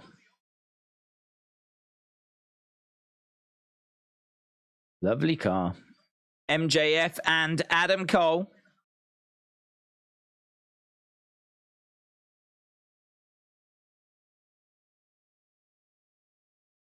Okay, so MJF, Adam Cole are going to talk about the main event. And there's Roderick Strong. He just said, thanks, guys. Thanks, guys. There's a reason they're in the buy-in with the tag match. Wait and see, says Blaze Radio. I don't know why MJF and Adam Cole are booked twice in one night on the biggest pay-per-view. Big Bun said, I once had an Aussie pour a Foster's beer on me. He thought I was taking the pee and bought it for him. He did pay for my dinner. What the hell's gone on, Big Bun? He found out his own mate was the bad guy. We are still friends. Sounds like you went on a date with an Australian guy who bought you dinner. That's what I'm hearing. That's what I'm hearing. I've got so many questions. Why did Tony put on the sunglasses and then go in the other room?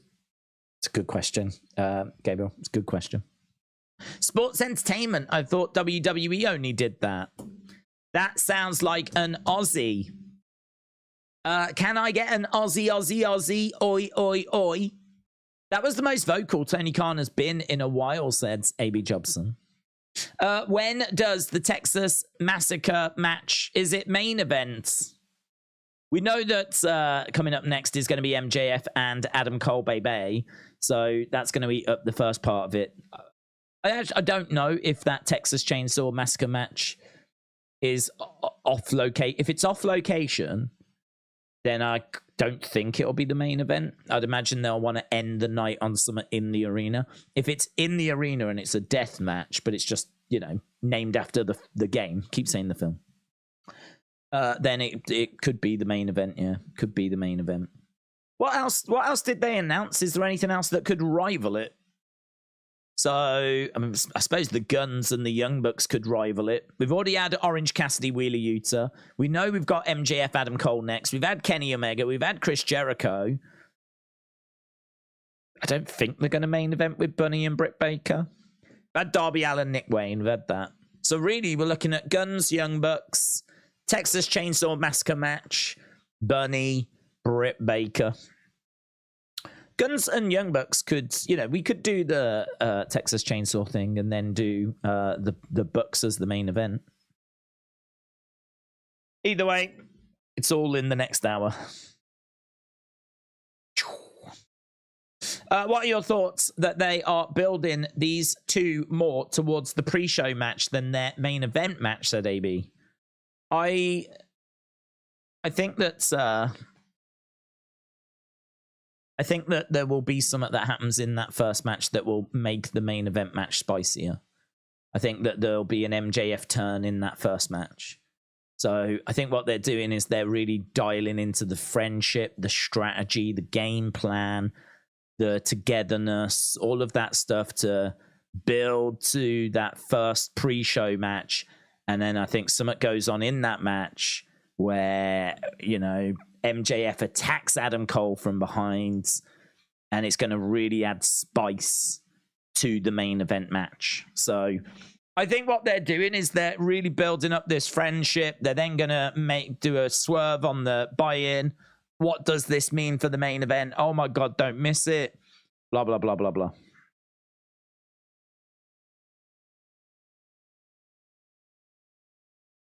So it's not something that you would normally do, of course. I mean, you couldn't really see Roman and Solo going for tag titles on a pre-show match before they face off in the main event, But you could, Roman and Solo being on the same page and then focusing more on trying to win belts together rather than them focusing on being at each other. I could understand that. I could understand them wanting to focus more on trying to win the titles. Because their match against each other means that one of them is going to leave with the belt and the other one's going to be disappointed. You probably wouldn't want to focus on that. If you are, you focus on that when you're on your own, don't you? MJF will focus on his own about what he's got to do, and Adam Cole will focus on what he's got to do. When they're together, they're strategizing about how do we win those tag belts. So, yeah, I agree. It is different. I agree. It's something that is questionable. But I'm on the right side of it at the moment. I'm on the right side of it. But I think it was Blaze that said, tag match or spice at the main event. Yeah, Blaze comments earlier I agreed with. Something will happen in that first one that will make that main event.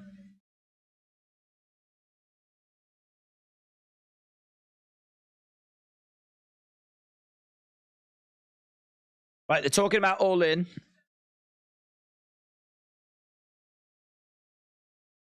Get your butts in those seats at 5. There's I was going to say there's not much time. There's plenty of time in there, really. Kangaroo kick. So he's getting the kangaroo kick chant going.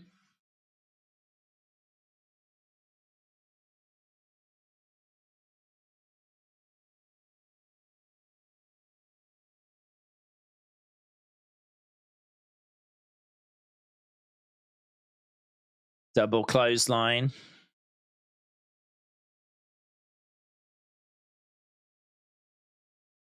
That's not the only match.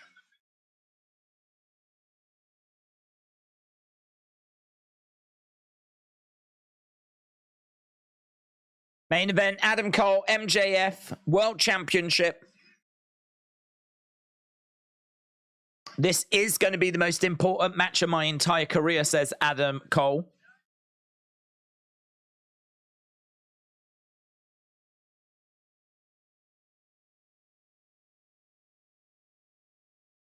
There were some nights where I would lie awake and cry, thinking my dream was dead.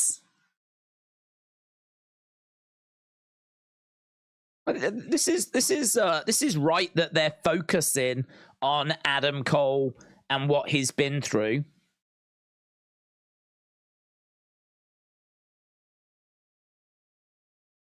I'm doing it with one of my best friends.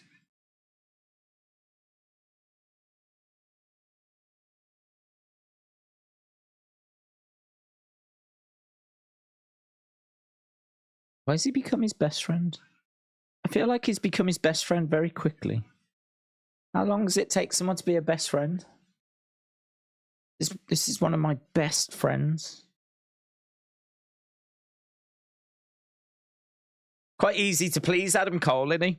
If you go to a trampoline park with him in Outback Steakhouse, best friend territory.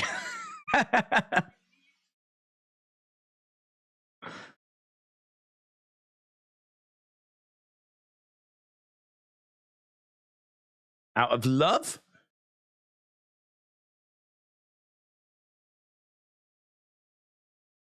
I will do anything and everything to win that AEW World Championship. I'm telling you this out of love.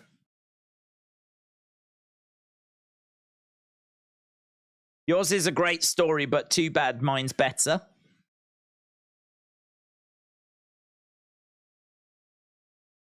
Who's ready for story time with MJF?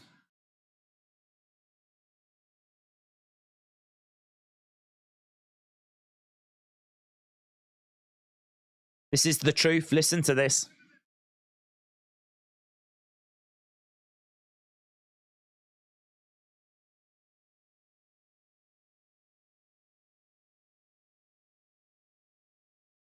I wrote down 2 dream opponent names. Cody Rhodes and Adam Cole. That's interesting. I like that. It's good.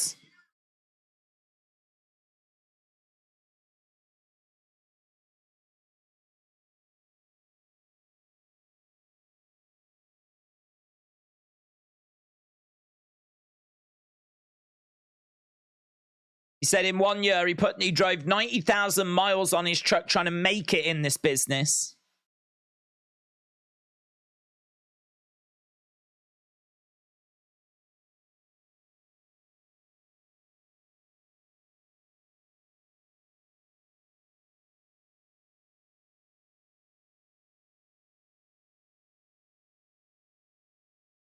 WWE mention.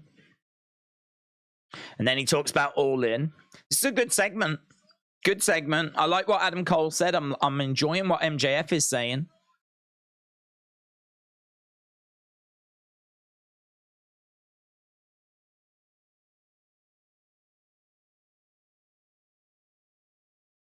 You give me an opportunity, I promise you I will not disappoint.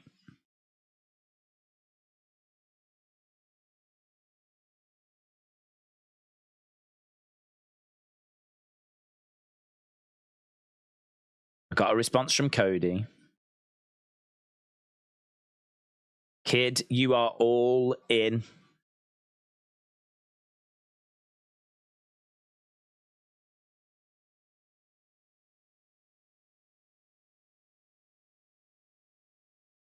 I opened a pay-per-view that, frankly, I had no right being on, said MJF.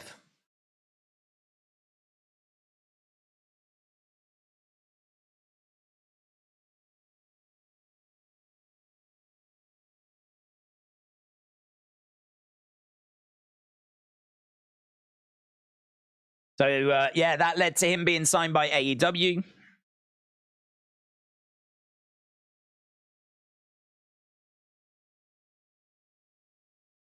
If there's no All In, there's no MJF, and that's a fact.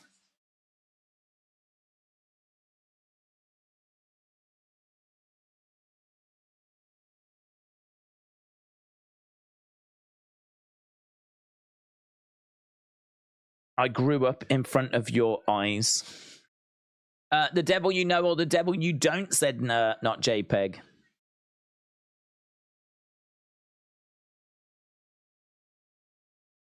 I became one of the best to ever do it.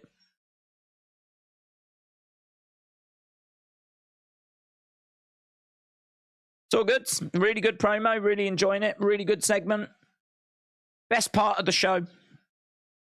Easily.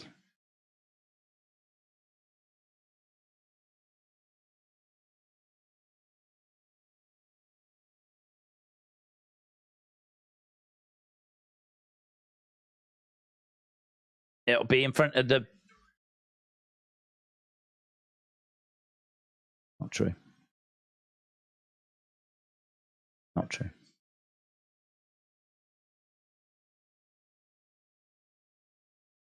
I'm going to be in the main event against one of my dream opponents.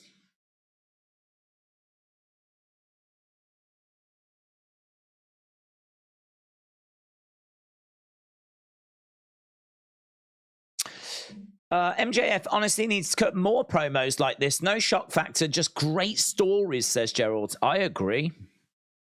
I agree. It feels real, genuine. I'm buying it all. It all makes sense. Engaged. It's great.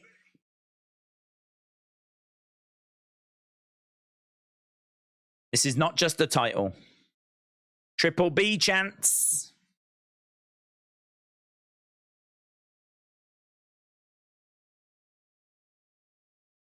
This symbolizes my blood, my sweat, my tears.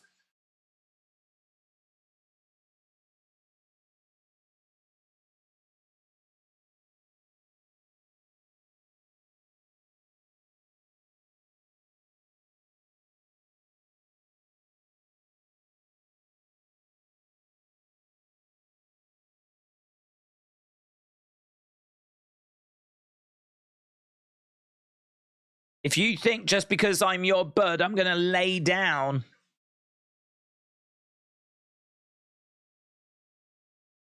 A win in Wembley will make me legendary.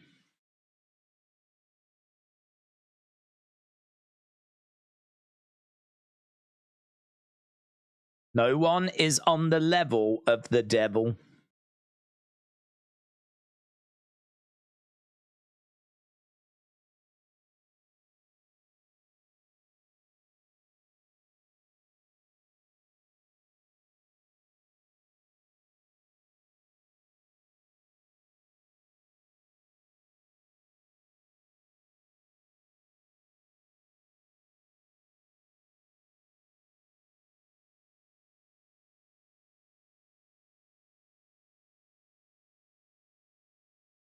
So they're just exchanging names.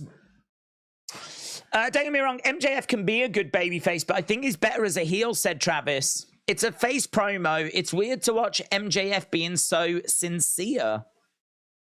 Yeah, but I think what's interesting is... Oh, hello. Aussie Open have jumped the ring. They've attacked them. Aussie Open have attacked them. I think what's really interesting is that the reason for people taking the actions that they take remain the same, whether you are a heel or a face. The journey that you've been on, the journey that you're on remains the same, whether you are heel or face. It's just, what does that journey inspire you to become? So MJF is talking about his very real journey, very real story. And he's talking about what that belt represents. And it represents the blood, the sweat, the tears. All of that is 100% true and works if you are face or heel. It works on both, because that can be fuel for you digging deep and working hard and wanting to inspire others like you've been inspired, and setting that example for the next generation. That journey can lead to that, or that journey can lead to you making sure that you maximize where you've got to. Adam Cole is getting ready here. Look, MJF is taunting Aussie Open. Adam Cole in position for a super kick. Doesn't do it. So, yeah, I think that it was a very passionate promo, but it can be a promo that is just honest and isn't really face or isn't really heel. He doesn't talk about wanting to inspire anyone or anything like that. He could have gone down that road, or equally he could have said, you know, if he turns on Adam Cole, jumps him, or does anything like that, we know why he's done it.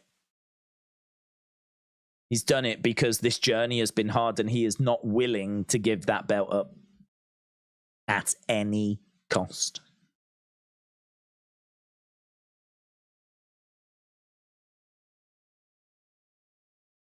Right, good segment, very good segment. Easily the highlight of what I think had been a pretty lackluster Dynamite up until this point.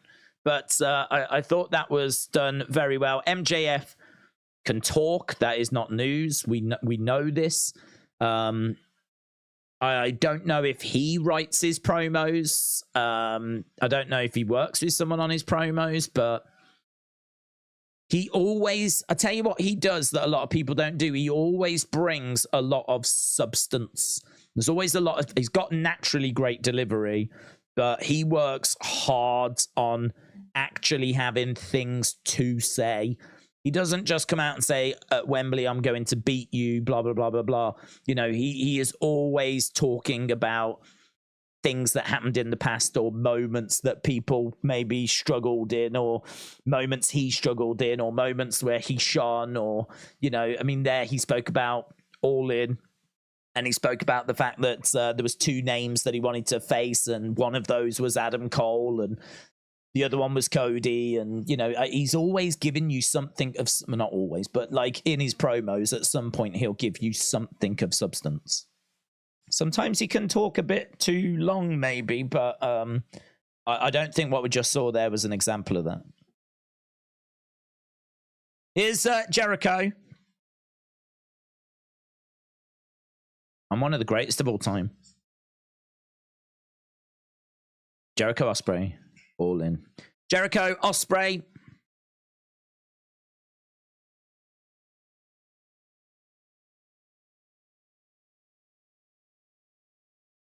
Jericho Ospreay. I don't know how I feel about that.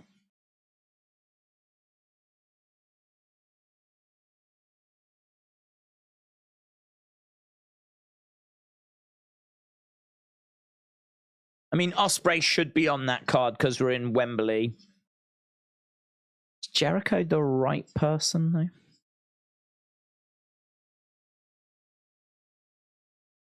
I wonder if people would have wanted Omega Ospreay again.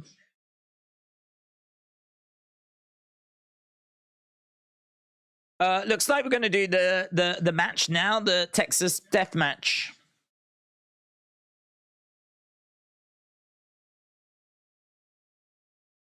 Texas Death Match. Why does MJF as a face feel weird, said Bishop.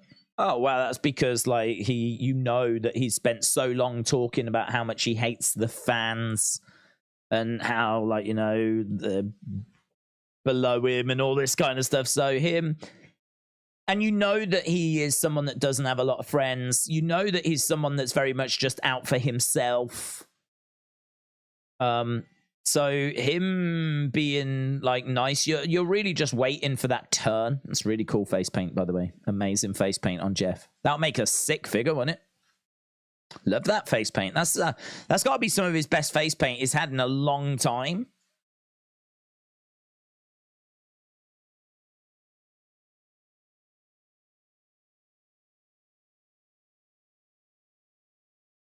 Really good face paint.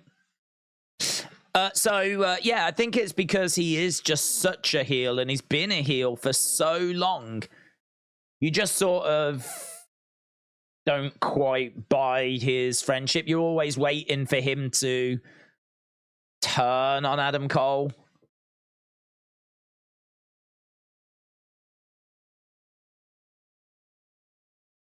That's great face paint. That face paint's so impressive. Where is he going? He's gone through the arena. Hardy.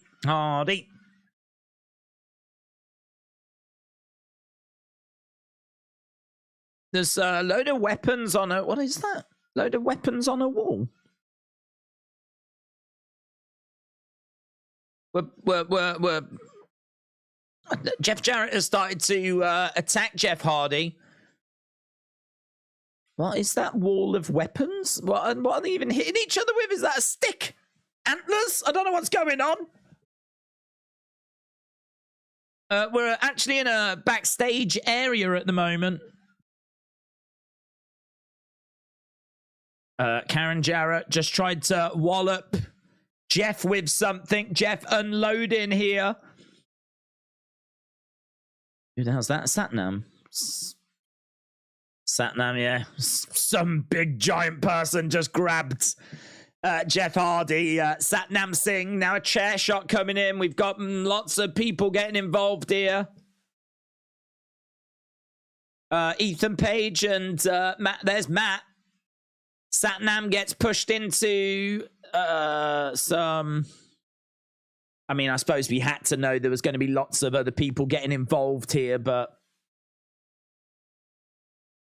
What the hell's that? There's a bucket of something that's just been tipped over. Jeff Jarrett and Karen Jarrett. Is it blood?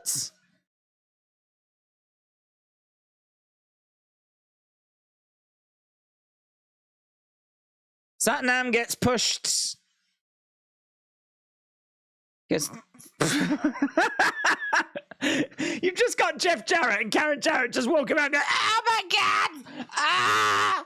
They're just like, ah! They're just like wombling around. People are like, where are they going now?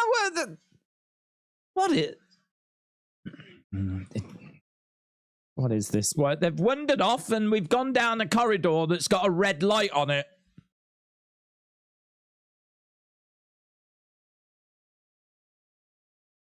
Just black. Where have they gone? I don't know what's happening. What? Even even Taz says, what are we looking at? What are we looking at? No one knows what we're looking at. Who's that? Is that Satnam?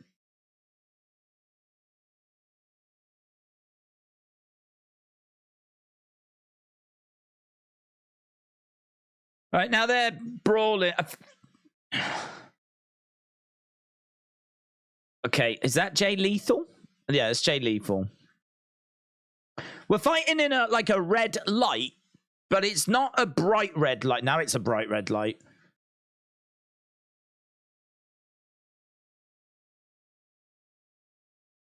Jeff Jarrett is walking. Karen Jarrett's just shouting behind him. We're just walking, more walking. Go, keep going. We're still walking. Keep walking, everyone. Keep walking. Still walking. Lots of people walking. This isn't. This should be to promote a flipping hiking film. This isn't to promote a horror game. It should be to promote a walking experience.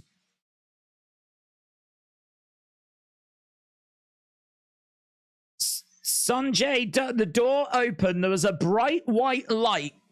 This is one of those matches, isn't it? Where they are trying to... They're trying to make it, like, feel spooky, feel like a horror film.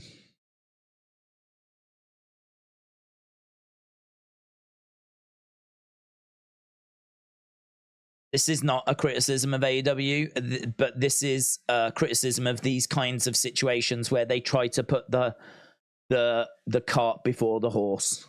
So rather than take and build a great match and put a few horror elements into what would be a great match, they have constructed a horror scenario and they are trying to have a match within this horror scenario. So they've come up with, how about we have backstage with like a red light And we'll go down there and we'll do some fighting down there. And then we'll have the door open and someone will come out and it'll be bright white and we'll get their silhouette. And it feels like what we've done is we've come up with a load of ideas that would look good. And then we're trying to fit a wrestling match in that rather than do the wrestling match first and then put the little elements in and go, well, when we go and fight over in this bit during that part of the match, how about we do this? How about we do that? I think they've gone about this the wrong way round. I think we've put the horror elements first and then done the match after.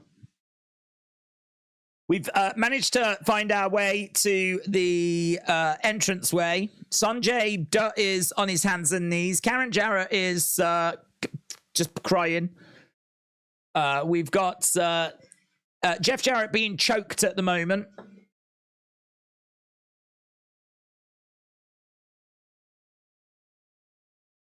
Jeff Jarrett and Karen Jarrett.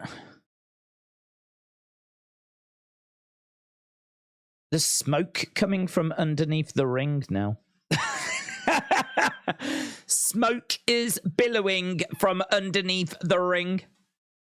Brenton said, always wear white when you're gonna bleed. Jericho shouldn't have bled with this match going on. Last thoughts. I'm betting the guy named Jeff is gonna win.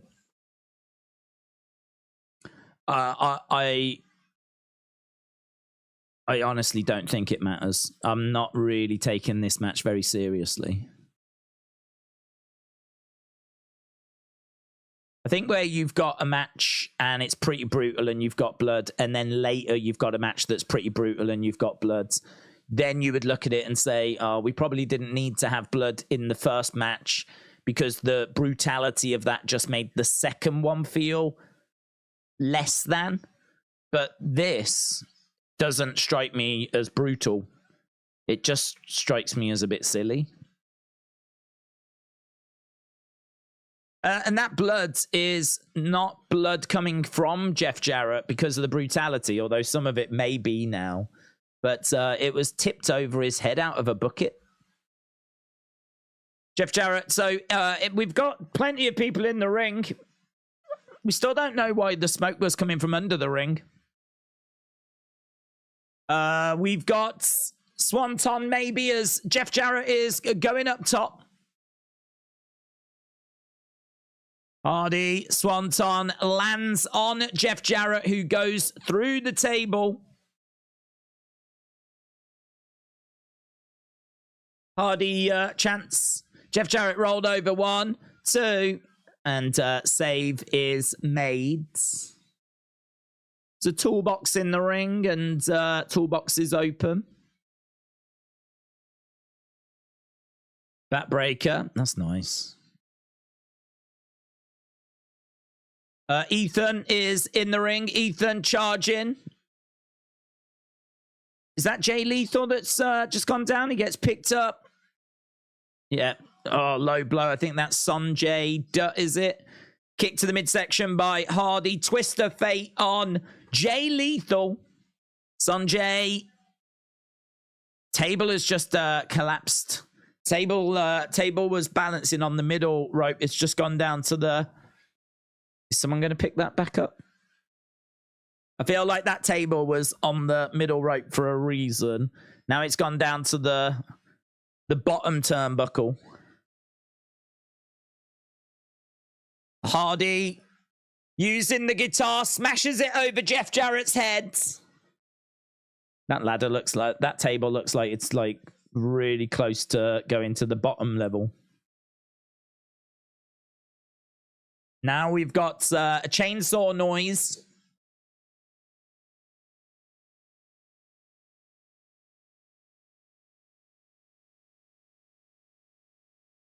Who is Leatherface? Leatherface is making his way down.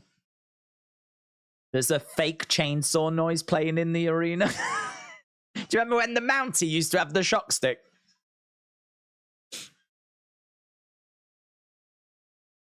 Are they going to reveal that Leatherface is...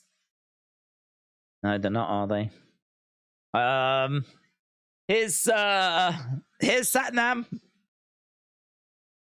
Jeff goes back, kick to the midsection. In comes Lethal with is that a hammer? Just walloped him in the back of the head with a hammer. Vicious. Yes, vicious. Vicious. This is out the WCW playbook. RoboCop, RoboCop, RoboCop. Well, I honestly thought when Leatherface came out, I wasn't too down on it because, yes, it's silly, but I thought, oh, it'll be revealed that it's someone, right? Cosplaying. But they weren't revealed. They literally just chased Karen Jarrett to the back. What's that belt? He's got a belt. Texas Chainsaw Massacre belt. Everyone gets a belt. The Texas Chainsaw Massacre belt. Yeah! You deserve it. You deserve it. You deserve it. You deserve it. Yes. Amazing. Amazing, amazing. We've got a brand new champion in AEW. Texas Chainsaw Massacre champion. Ba, ba, ba, ba. Thank God. That would have fit right in with Hogan and Bischoff. That was awesome, said Hogdaz. It was goofy, which no doubt they were going for. Doesn't change the fact this was the worst thing seen tonight, says LS Dub. James said Meltzer still scores it $1 billion. I told you there are 50 world championships in AEW. Pedro said it was a good match. Zoom Station said it was the worst match of my lifetime. It's very 90s, and I like that, says Alex. That was incredible. The belt was just, says Grant, beautiful. I mean, to be honest, there's not... I'm trying to think what you would be actively offended by. I mean, other than there being just a load of people involved and sort of getting in each other's way a bit. The fact that you couldn't really see what was happening when they were in that corridor. Definitely when Leatherface comes out. The smoke coming from underneath the ring just looked a bit strange. Having a wall of weapons for no reason backstage, which I could understand there being like weapons around the ringside area. But why was that? Why were all those weapons so far away from the ring? I don't know. But I wasn't offended by that. But yeah, I don't know. There was... I mean, it wasn't very good. It wasn't very good. It didn't do it for me. The Leatherface thing, I think, was too far. But I think this is probably... I mean, I didn't even know anything about it, so I wasn't... Someone told me, are you excited for the Texas Chainsaw Massacre death match? Someone said that to me, I think, during Raw. And I was like, you're making that up. And it turned out they weren't. So I didn't know anything about it anyway, to be honest. So I didn't really have any expectations. But I think if you had any kind of expectations, I'd imagine that match probably was in line with them. I think if you was expecting something different, then clearly you were wrong. It was just designed to promote the game, wasn't it? Some scary imagery and to promote the game. Right, well, that's done anyway, and we are moving on with Britt Baker taking on the Bunny. Dr. Britt Baker, D.M.D. No Reba, obviously no Jamie Hayter. Don't like seeing Britt on her own. Coming off a singles win versus Taya Valkyrie. Taya Valkyrie? Yeah. D.M.D. sign. I hope Punk banned Leatherface from Collision, said John. Lord Rupert said, let's give the ladies a solid 3 minutes. Was this or the zombie match with Miz better? I would say the zombie... Well, I don't remember... I only remember the ending of the zombie match, so I don't know about the actual zombie match itself. I don't know how bad the zombie match was, but I just remember the zombies getting into the ring, going over to the Miz. Like, I would say that was cringier. That was cringier than anything that just happened. The Miz having to lie there as zombies come in and like start to devour him. That was worse. But I honestly can't remember if the match before was like just a normal match and then the zombies came out at the end. It sucked. It's one of the cringiest moments in like recent years in WWE.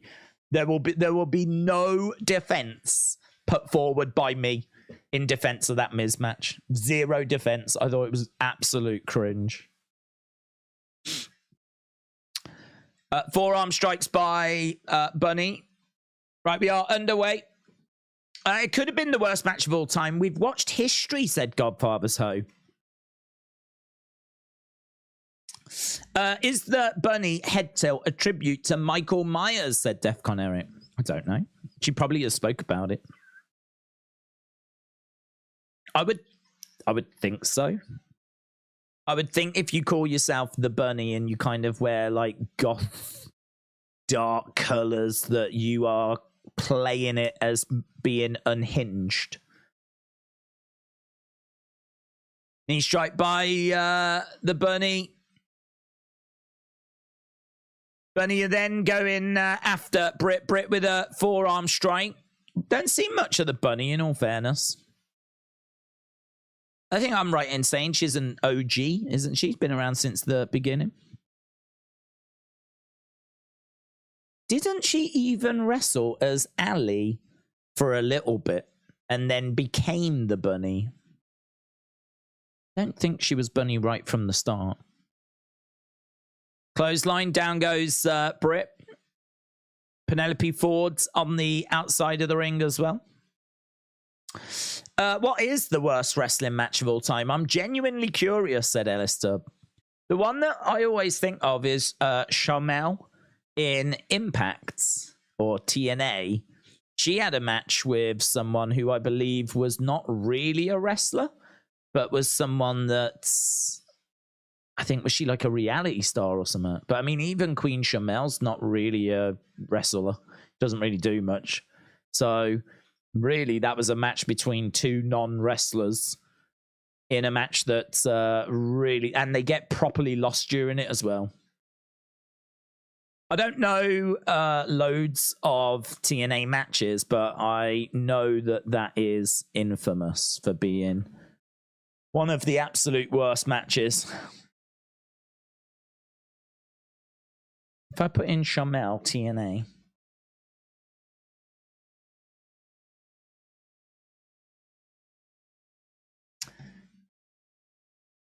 Jenna versus Shamel. There's actually, from 5 months ago. How about that? 5 months ago, Jenna versus Shamel, brackets, TNA, Victory Road, 2009. Worst match ever, question mark? And that was a Wrestle Talk podcast. Booker T's wife, Shamel, had one of the worst matches in Impact Wrestling history. I don't know the backstory to it, but Jenna versus Shamel. The worst of TNA. Think about that. Think about that.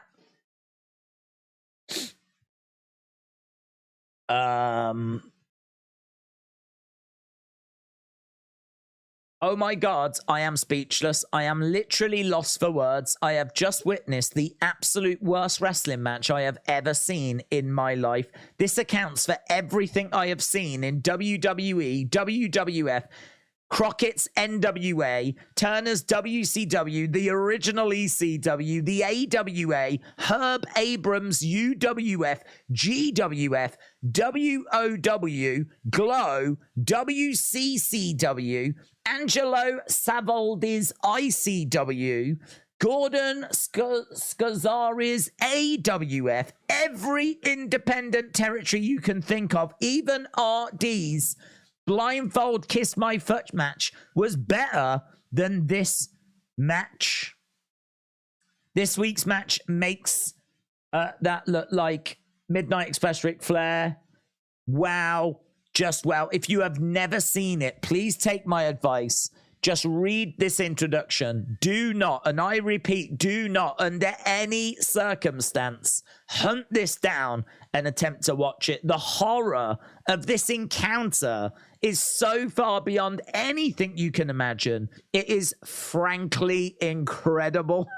That is wrestle crap. Wrestle crap. The very worst of professional wrestling are lost for words at how bad that match is. So they are adamant that you do not find that match. They are absolutely adamant. Logan said Bucks versus Guns is the main event tonight. 23 minutes to go. We've been at commercial break. Forearm strike by Britt Baker. To be fair, some of the matches on the last night of WCW were pretty pathetic. Brenton said, do you think Britt Baker is bad in ring? I think she gets a bad rep, especially with the Taya match a few weeks ago. Bad matches and a clash of styles. I don't think she's bad. I don't think she's bad in ring. I think that she's had some bad matches. I actually think that Taya is... I never watched Impact. I never watched TNA. I heard a lot of good stuff about her. A lot of buzz. She's got a lot of fans. I have honestly not seen anything even remotely passable out of her. And I include NXT in that. I don't remember anything in NXT when she was Frankie Monet that I thought was good. You know, things were either okay or they were just not very good. And since she's been in AEW, I don't think I would go as far as say she's the worst female wrestler, because, you know, Julia Hart exists, and so does Anna Jay, and so does a few other women. But I think what's happened is she's past it. I believe people when they tell me she was amazing, she was incredible, she was fantastic, brilliant worker, she was involved in great matches. I believe people when they tell me that. I didn't watch Impact, I didn't watch TNA, right? But I have been seriously underwhelmed with Taya Valkyrie for a long time. And it's no surprise to me that Britt Baker, there was no conversations about her being a rubbish wrestler until she has a match with Taya Valkyrie and Anna Jay. Taya Valkyrie and Anna Jay, two of the women that I class as being the worst in this division. So I think Britt Baker's all right. I think that she struggles when she goes in against talent that just don't have it. And I would say that Anna Jay's in that group. I would say that Taya Valkyrie's in that group. I totally believe, I keep saying it because I know people will get upset, I believe she was good.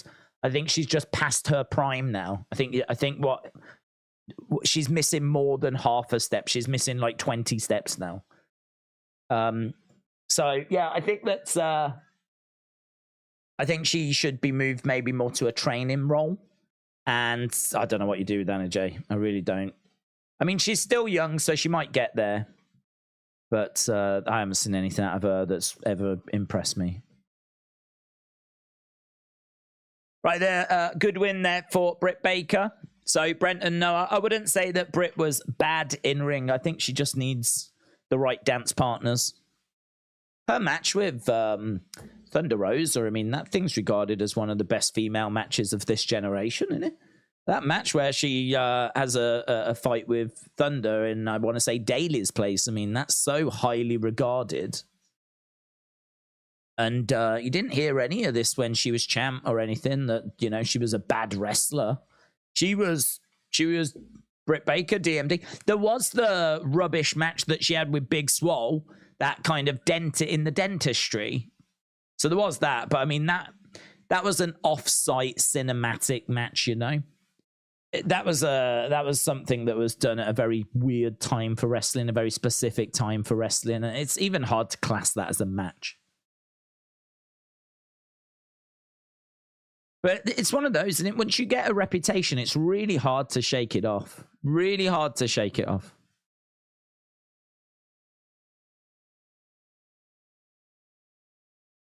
So Boots left in the ring by Billy Gunn, and he walked away.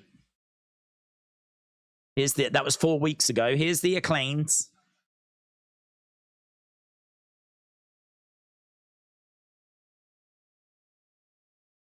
Okay, here's the Acclaimed.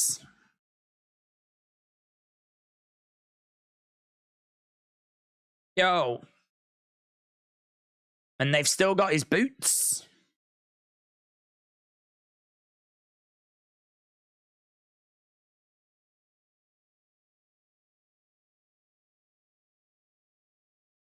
Bit political. We got this locked down like President Trump.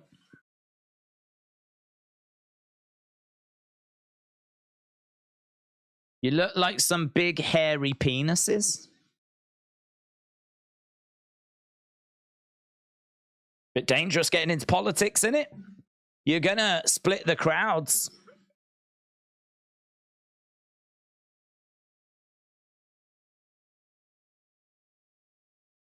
I don't even know who they're facing. I think these are just hairy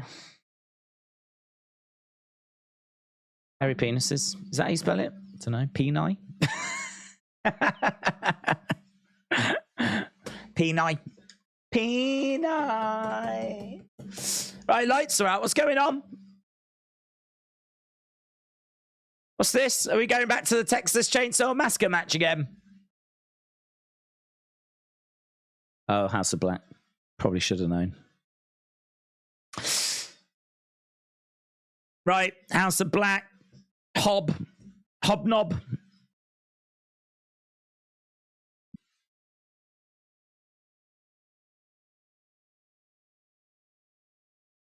House of Black. Wowzers. It's the House of Black. Hobbity hob.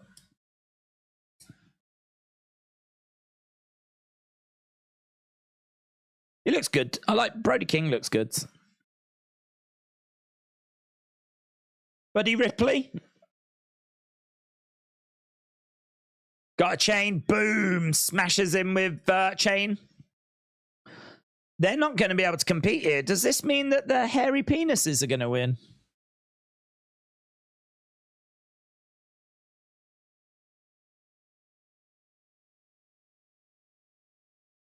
The Acclaim got the Wardlow treatment. They got over on their own, and then Tony called them off for it, said John. William, shout out to you. The lights out reveal loses impact after a minute, says Lord Rupert. Crowd are not feeling this, man. There's no noise whatsoever. Well, a few boos. But just looking at, like, the people in the background, there's just a lot of, like,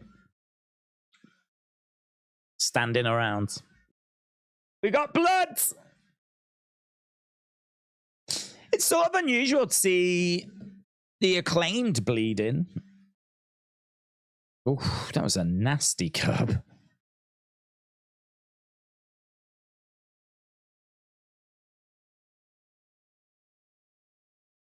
Julia Hart's got the boots. She's got Billy Gunn's boots. Auction them. Put them on eBay. Make some money. Take them. Steal them. Giving them over to Malachi.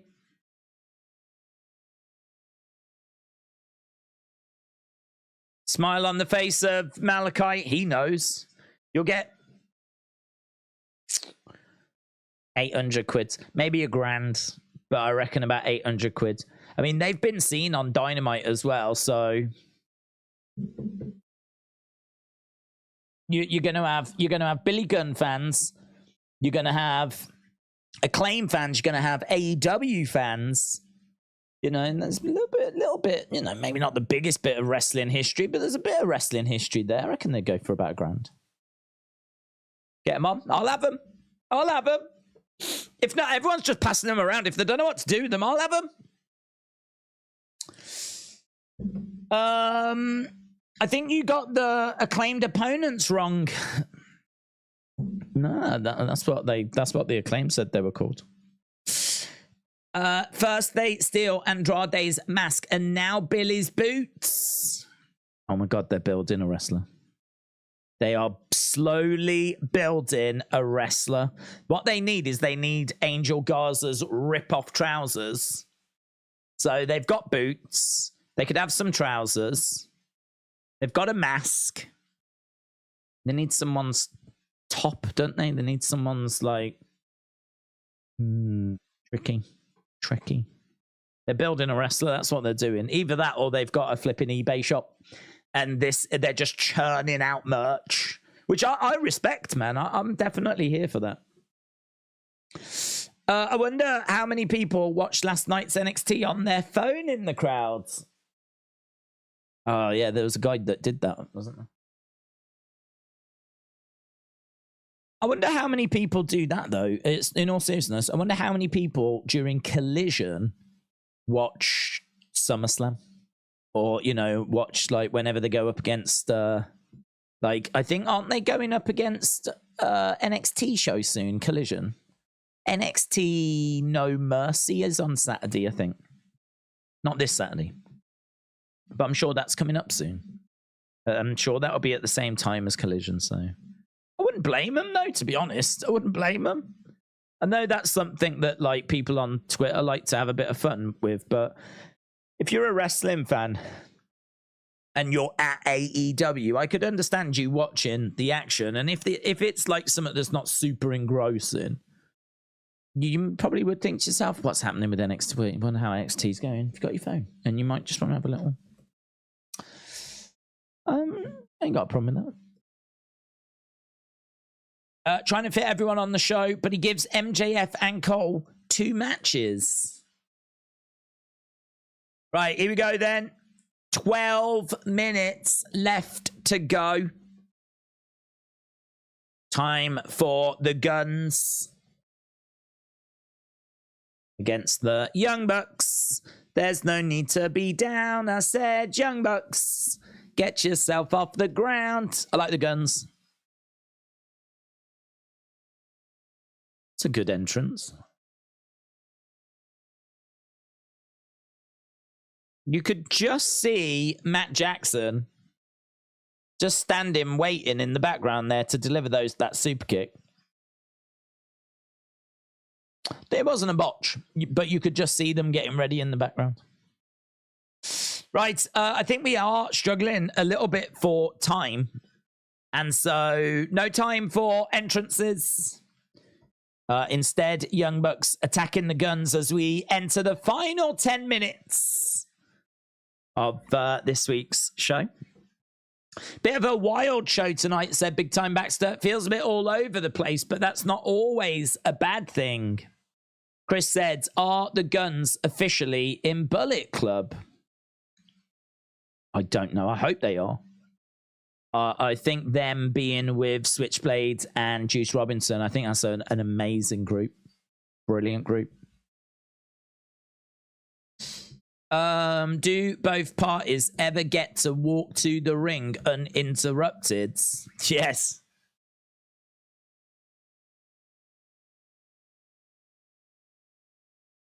Kicks coming in by the Bucks. And superplex by the Bucks, or suplex by the Bucks. Hip toss. Drop kick. My neighbor was loud making love, said Q the Nightlight. Oh, hello. My neighbor was loud making love. And when his girlfriend left, it was Lee walking out. Poor market case. We will jail him. I don't even know what that means. I was with you with the my neighbors were loud making love's part. But then you lost me for the rest of it. This is where you go, like, that your neighbors are, like, 92.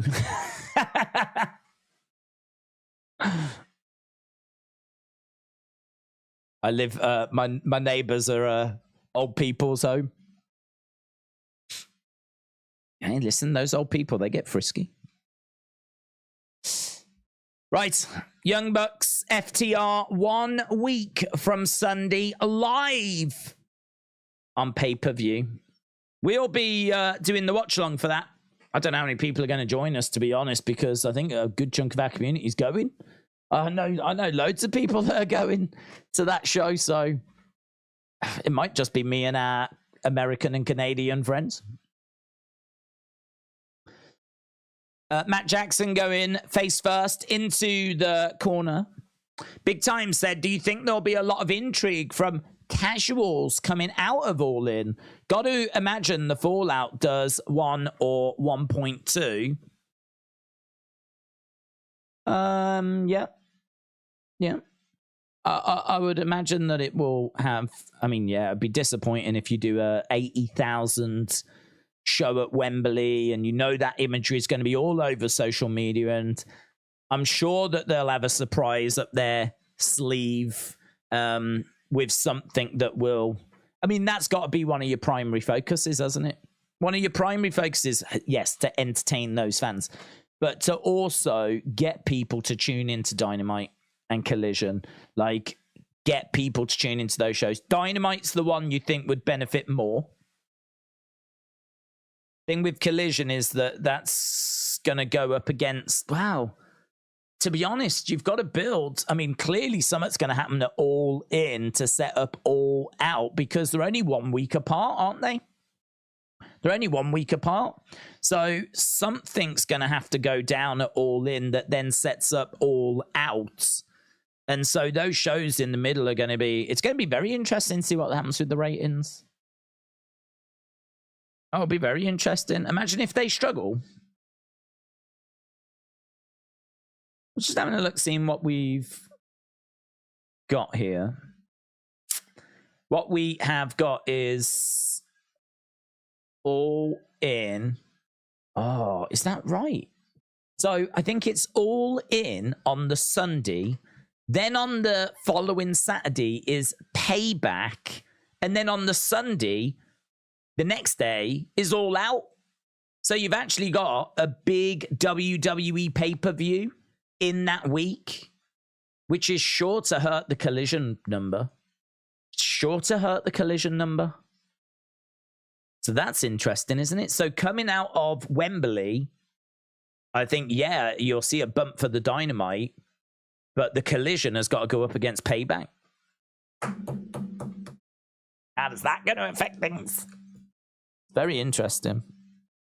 So all in on the one Sunday, and then the next week is All Out. And I'm doing both of those streams. And we're doing the Payback stream. And we're doing UFC this weekend. And I'm looking at Usyk against Dubois. And I think UFC 293 is around that time as well. So much coming up. This next kind of 4-week period is stacked. Stacked. Got my planner in front of me. It's very exciting. Guns are in control. Payback is going to destroy All In, said Carlos. I still say it was an inside job from Madison County, said Q the Night. Al Sean said Dynamite on Tuesday in October, probably because of baseball playoffs. A lot of people are crying because of the Wembley card. I think it's going to be great, said Joshua. Clash at the Castle didn't have the strongest card, but it ended up being goods. I don't Yeah, I don't think the Wembley card's terrible. I don't think it's terrible. I wonder, what did people want? I'm guessing MJF and CM Punk is the one people really wanted. I wonder if the plan is that they're going to do that at All Out. Could it be that MJF wins and CM Punk makes his presence felt at the end? And then that sets up All Out. You've got two big shows back to back, man. We've seen all year there's a real struggle grabbing people's attention. This is their last big shot, said Big Time. John said, I think Tony's eventual plan is to have All In, All Out be the same weekend as AEW's answer to and version of the 2-night WrestleManias.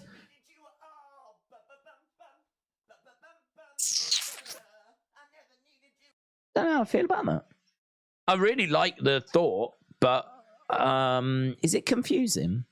Like, is it not better to have All In night 1, All In night 2? Because if you have All In and then All Out, they sound like two separate things.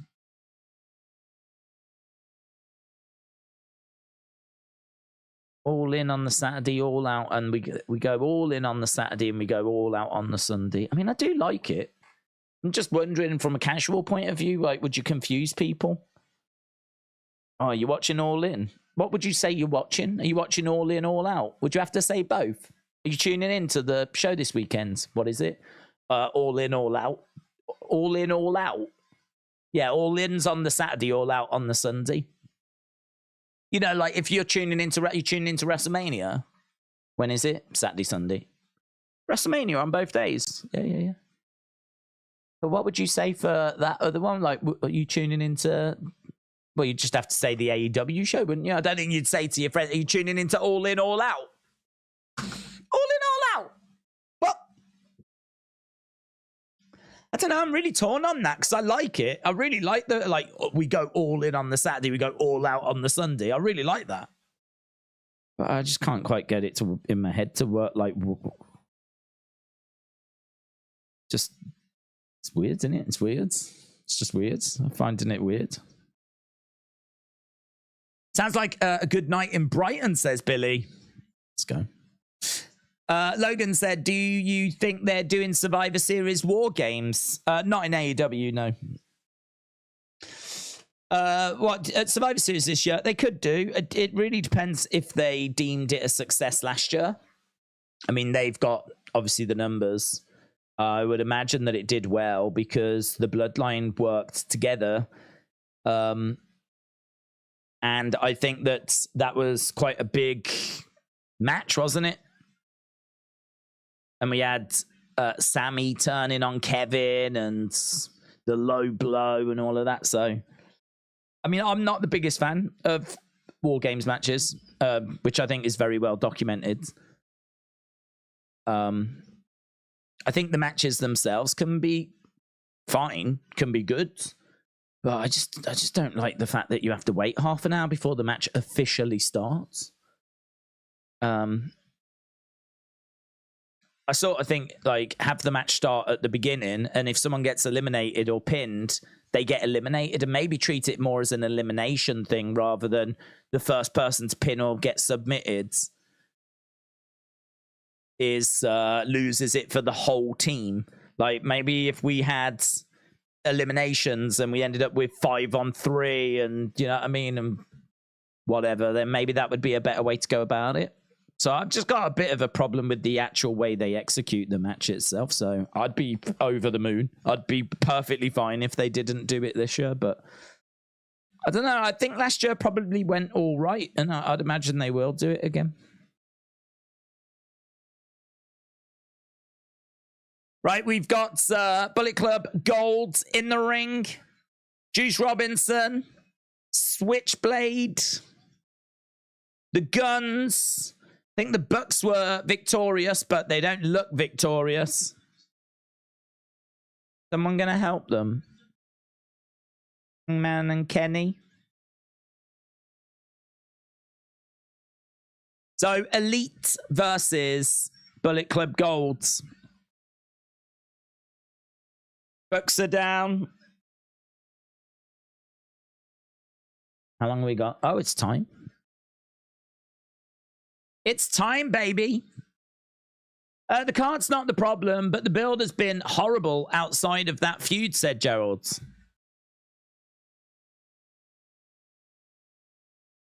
Here is FTR. Okay, wasn't expecting them. FTR's music hits. Top guys. I can understand them coming to Young Bucks' aid. They're going to be facing Young Bucks soon. They don't want them going on the shelf, do they? They want that match at Wembley. And Bullet Club are trying to take the Young Bucks out. So FTR coming to their aid. Up, guys. Shatter Machine. Young Bucks and FTR working together. Young Bucks going for a super kick, but regroup. Of course the Bucks were victorious. They are Tony Khan's favorite tag team, said John. Kenny is in hospital. Hangman is with him. Oh, yeah, I forgot they're in hospital.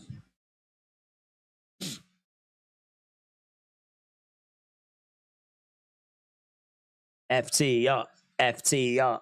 FTR, the enemy of my enemy. Yeah, now they're kind of confronting each other.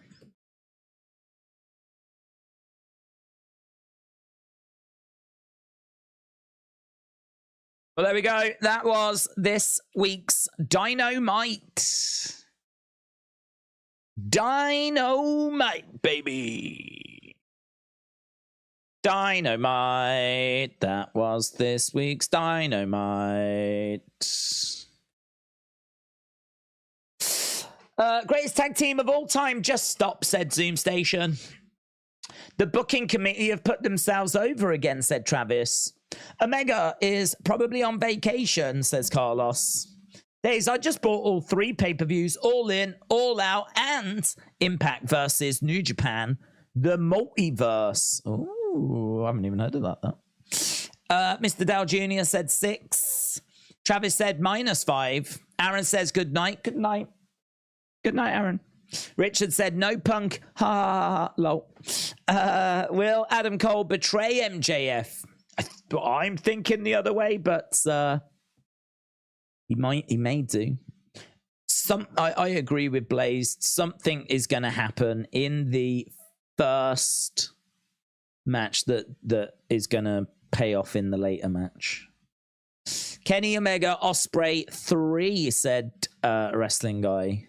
Well, Ospreay's facing Jericho, isn't he? I mean, we could get Kenny Ospreay 3 at All Out, because they've only got a week to build All Out, so you know we could easily do that. I'm thinking who's going to betray who first. It's about who gets the edge first, says Jarrett. Heather said 7 out of 10. Deathmatch brought the score down.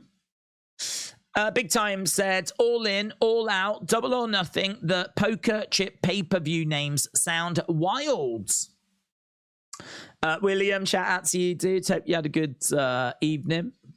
I beg for the shock treatment. She tried to tell me I cried for it, says Q the Light Knight. What's this? What's going on? What's happening, Q the Light Knight? What's going on? What do you mean you begged for shock treatment? Are you off visiting dominatrixes or something? What's going on? And if you are, why would you be talking about that on an AEW stream?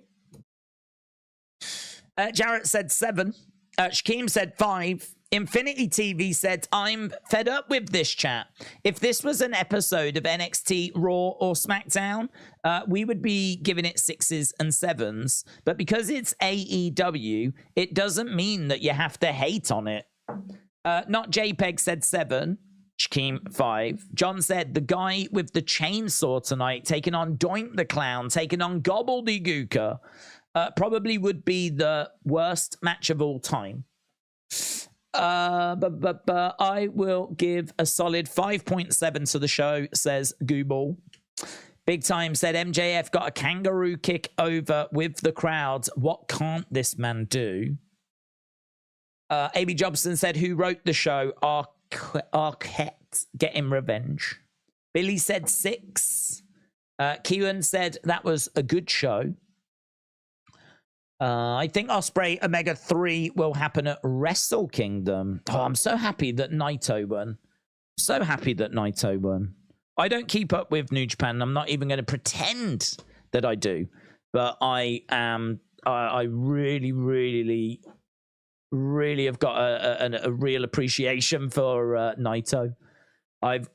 For as long as I've been watching New Japan, like I've really enjoyed his story, his presentation. He's kind of laid back, but I mean, he can go, man. He can really go in the ring. He's such a great wrestler. And who knows? I mean, like, he just finds himself in an era where there's an Okada in the world. If Okada wasn't around, I wonder, like, how much more we would have done with Naito. But even so, he's had a hell of a career. Definitely feels now he's in his 40s like that career is winding down. So for him to win the G1 and is now going to go and compete for the title at Wrestle Kingdom next year in what could be his final shot at that title, and it was a very unexpected victory for him as well. So yeah, brilliant. I'm really excited to see. I mean, I watch Wrestle Kingdom every year. I'll watch it again next year. I'm very excited to see if he can do it. So if they do Ospreay Omega 3 at Wrestle Kingdom, and you've got Naito going for the title, and of course you're going to have other tasty matchups on that card. That card's always stacked. Wrestle Kingdom looking good, man. William said, I was at 5.4 after that comment. I'm definitely going to 6 or 7 because it's steered me straight and it's called me out on my AEW hate. I think that comment was aimed directly at you. Let him in said 6.5. Jim said, I was going to rate the show a 9, but 7, 8, 9. Everbliss said, do you think we should get Rhea versus Matt Riddle? No. You thought that shiz was funny when the Acclaim said we got the shiz locked down, just like Donald Trump. That made me laugh. Richard said, no drama. That means it's different. Did you know the women of AEW have never kicked off a Dynamite since its inception? I didn't. No, I didn't. Not JPEG said, before the stream ends, do you think Tama Tonga could be the leader of Bullet Club? I don't know. I haven't been watching with New Japan. So I genuinely don't know. I would be very interested in exploring that, though. I think that could be a really fun story to tell, so I'd be down for going that way. But I think they've lost a lot of momentum, haven't they, Bullet Club? They just don't seem to be... Doesn't seem to be like any kind of buzz around them at all. Bullet Club Gold I really like. In AEW, but the original Bullet Club over in New Japan just seems to have run out of a bit of steam. Which is understandable. I mean, they've gone through a lot of change. So, yeah, having Tama Tonga as the leader, I think that could be really good. Do you think we should have Acclaimed versus Hit Row? We can't have Acclaimed versus Hit Row, unfortunately. So, unless one of the teams switches sides, it's just going to have to stay a dream match. Dream match. Ledge Killer, shout out to you. But this was like watching WCW after 1998, said AB Jobson. No Mercedes Moné rumors swirling. Perhaps the ankle injury has held off a lot of potential. One thing I will say about AEW is they're very good at keeping things quiet. There's been plenty of people that have come in that we didn't know were coming in. There's also been people that have been, spoiled. You are right. There is no talk of Mercedes, but I honestly would not take that as she's not going to be there. I think that rumors were she was meant to be involved with Forbidden Door and 80,000 at Wembley. I mean, it doesn't matter even if she can't wrestle. Even if she can't wrestle, have her as guest timekeeper. Do you know what I mean? Just have her come down to the ring. Just have her walk out. Have the women about to start wrestling, and then her music hits and out she walks. And people will lose their minds. And then, like, maybe she could get a microphone and just be like, sadly, I'm not medically cleared, but I am watching you. I am watching this division, and I am here in AEW. Like, she could send like a big statement even if she can't compete. So I wouldn't rule her out from being involved. And even if she's got an injury, God, that show is so big. That show is so big. You've got to give the fans something of that show. You can't just book this card and just do the card and that's it. It's got to be surprises. It's got to be. It's got to be. And she's got to be one of the biggest surprises you could actually have as well. So, yeah, I'm not losing faith on the Mercedes Moné. I'm not losing faith on the Mercedes Moné stuff yet. But I mean, I'm not her biggest fan. I just think that there was plenty of smoke that she was going to come into AEW. Then she got that injury. Now you're right. It's absolutely no rumors, nothing going around. But as we said, you know, AEW they're very good at keeping things quiet. Look at the Luke Harper, Brody Lee stuff, which no one knew about. And there was plenty of people that have come in as well that weren't spoiled. So I'm gonna wait and see. AB Jobson said it's a very big world of professional wrestling. Lots of great tag teams outside of WWE, like the Motor City Machine Guns and the Briscoes, which is one of my reasons as to why Bucks aren't top 10. But have the finest strippers of Sussex walk out during All In. What is your score? Probably about a 5. Probably about a 5. I think that the first part of the show, I mean, we were pretty down on it at the halfway point. I think, though, it did improve with the MJF Adam Cole segment, which is easily the best thing that happened tonight.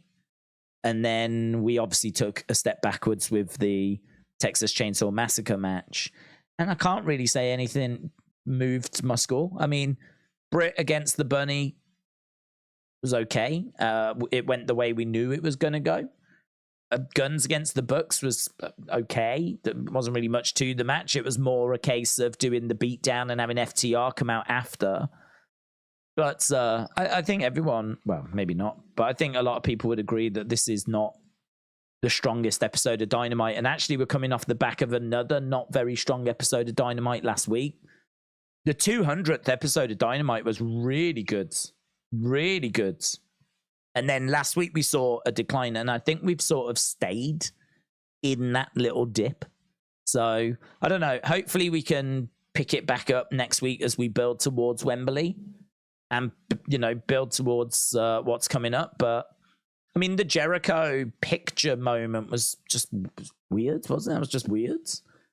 The Orange Cassidy match just didn't really do it for me, but then Orange Cassidy matches don't really do it for me. I don't know, like I can't say this was atrocious. Like I can't say this is like a 2 or a 3 or anything along those lines. But as I said, for me, like I think this is leaning more towards it being a bad episode than a good episode. So, you know, for me, if something is getting more towards bad, we're going to 5s. If it was just fine, okay, then it would be in a 6. And if it was good, we would be in a 7. So I think on this one, I'm feeling more towards the 5s. I mean, you could go 5.5 if you wanted to, like, you know, get a bit closer to a 6. But yeah, I would say that on the scale of like where we are with the show, I would say that this was one of the more underperforming episodes of Dynamite that we've seen. I mean, the Leatherface moment, I don't know how that's going to be received. I don't think they did anything offensive. I mean, him coming out was just silly, but we've seen plenty of silly stuff before. That match, just judging by people in the chat, was not received very well. You know, we started to have a conversation about worst wrestling matches ever as a result of that. So if we're genuinely saying that we've got a match here that's in contention to be maybe not a worst match ever, but certainly a worst match of the year, and we were pretty down on this show in the first hour anyway, can't really sit here and turn around and go, yeah, 7. Yeah, no, it was good. Gotta be honest, didn't we? You know, so I'll go with about a 5.5, somewhere around that ballpark. The one bad match pulled down the quality of the whole thing.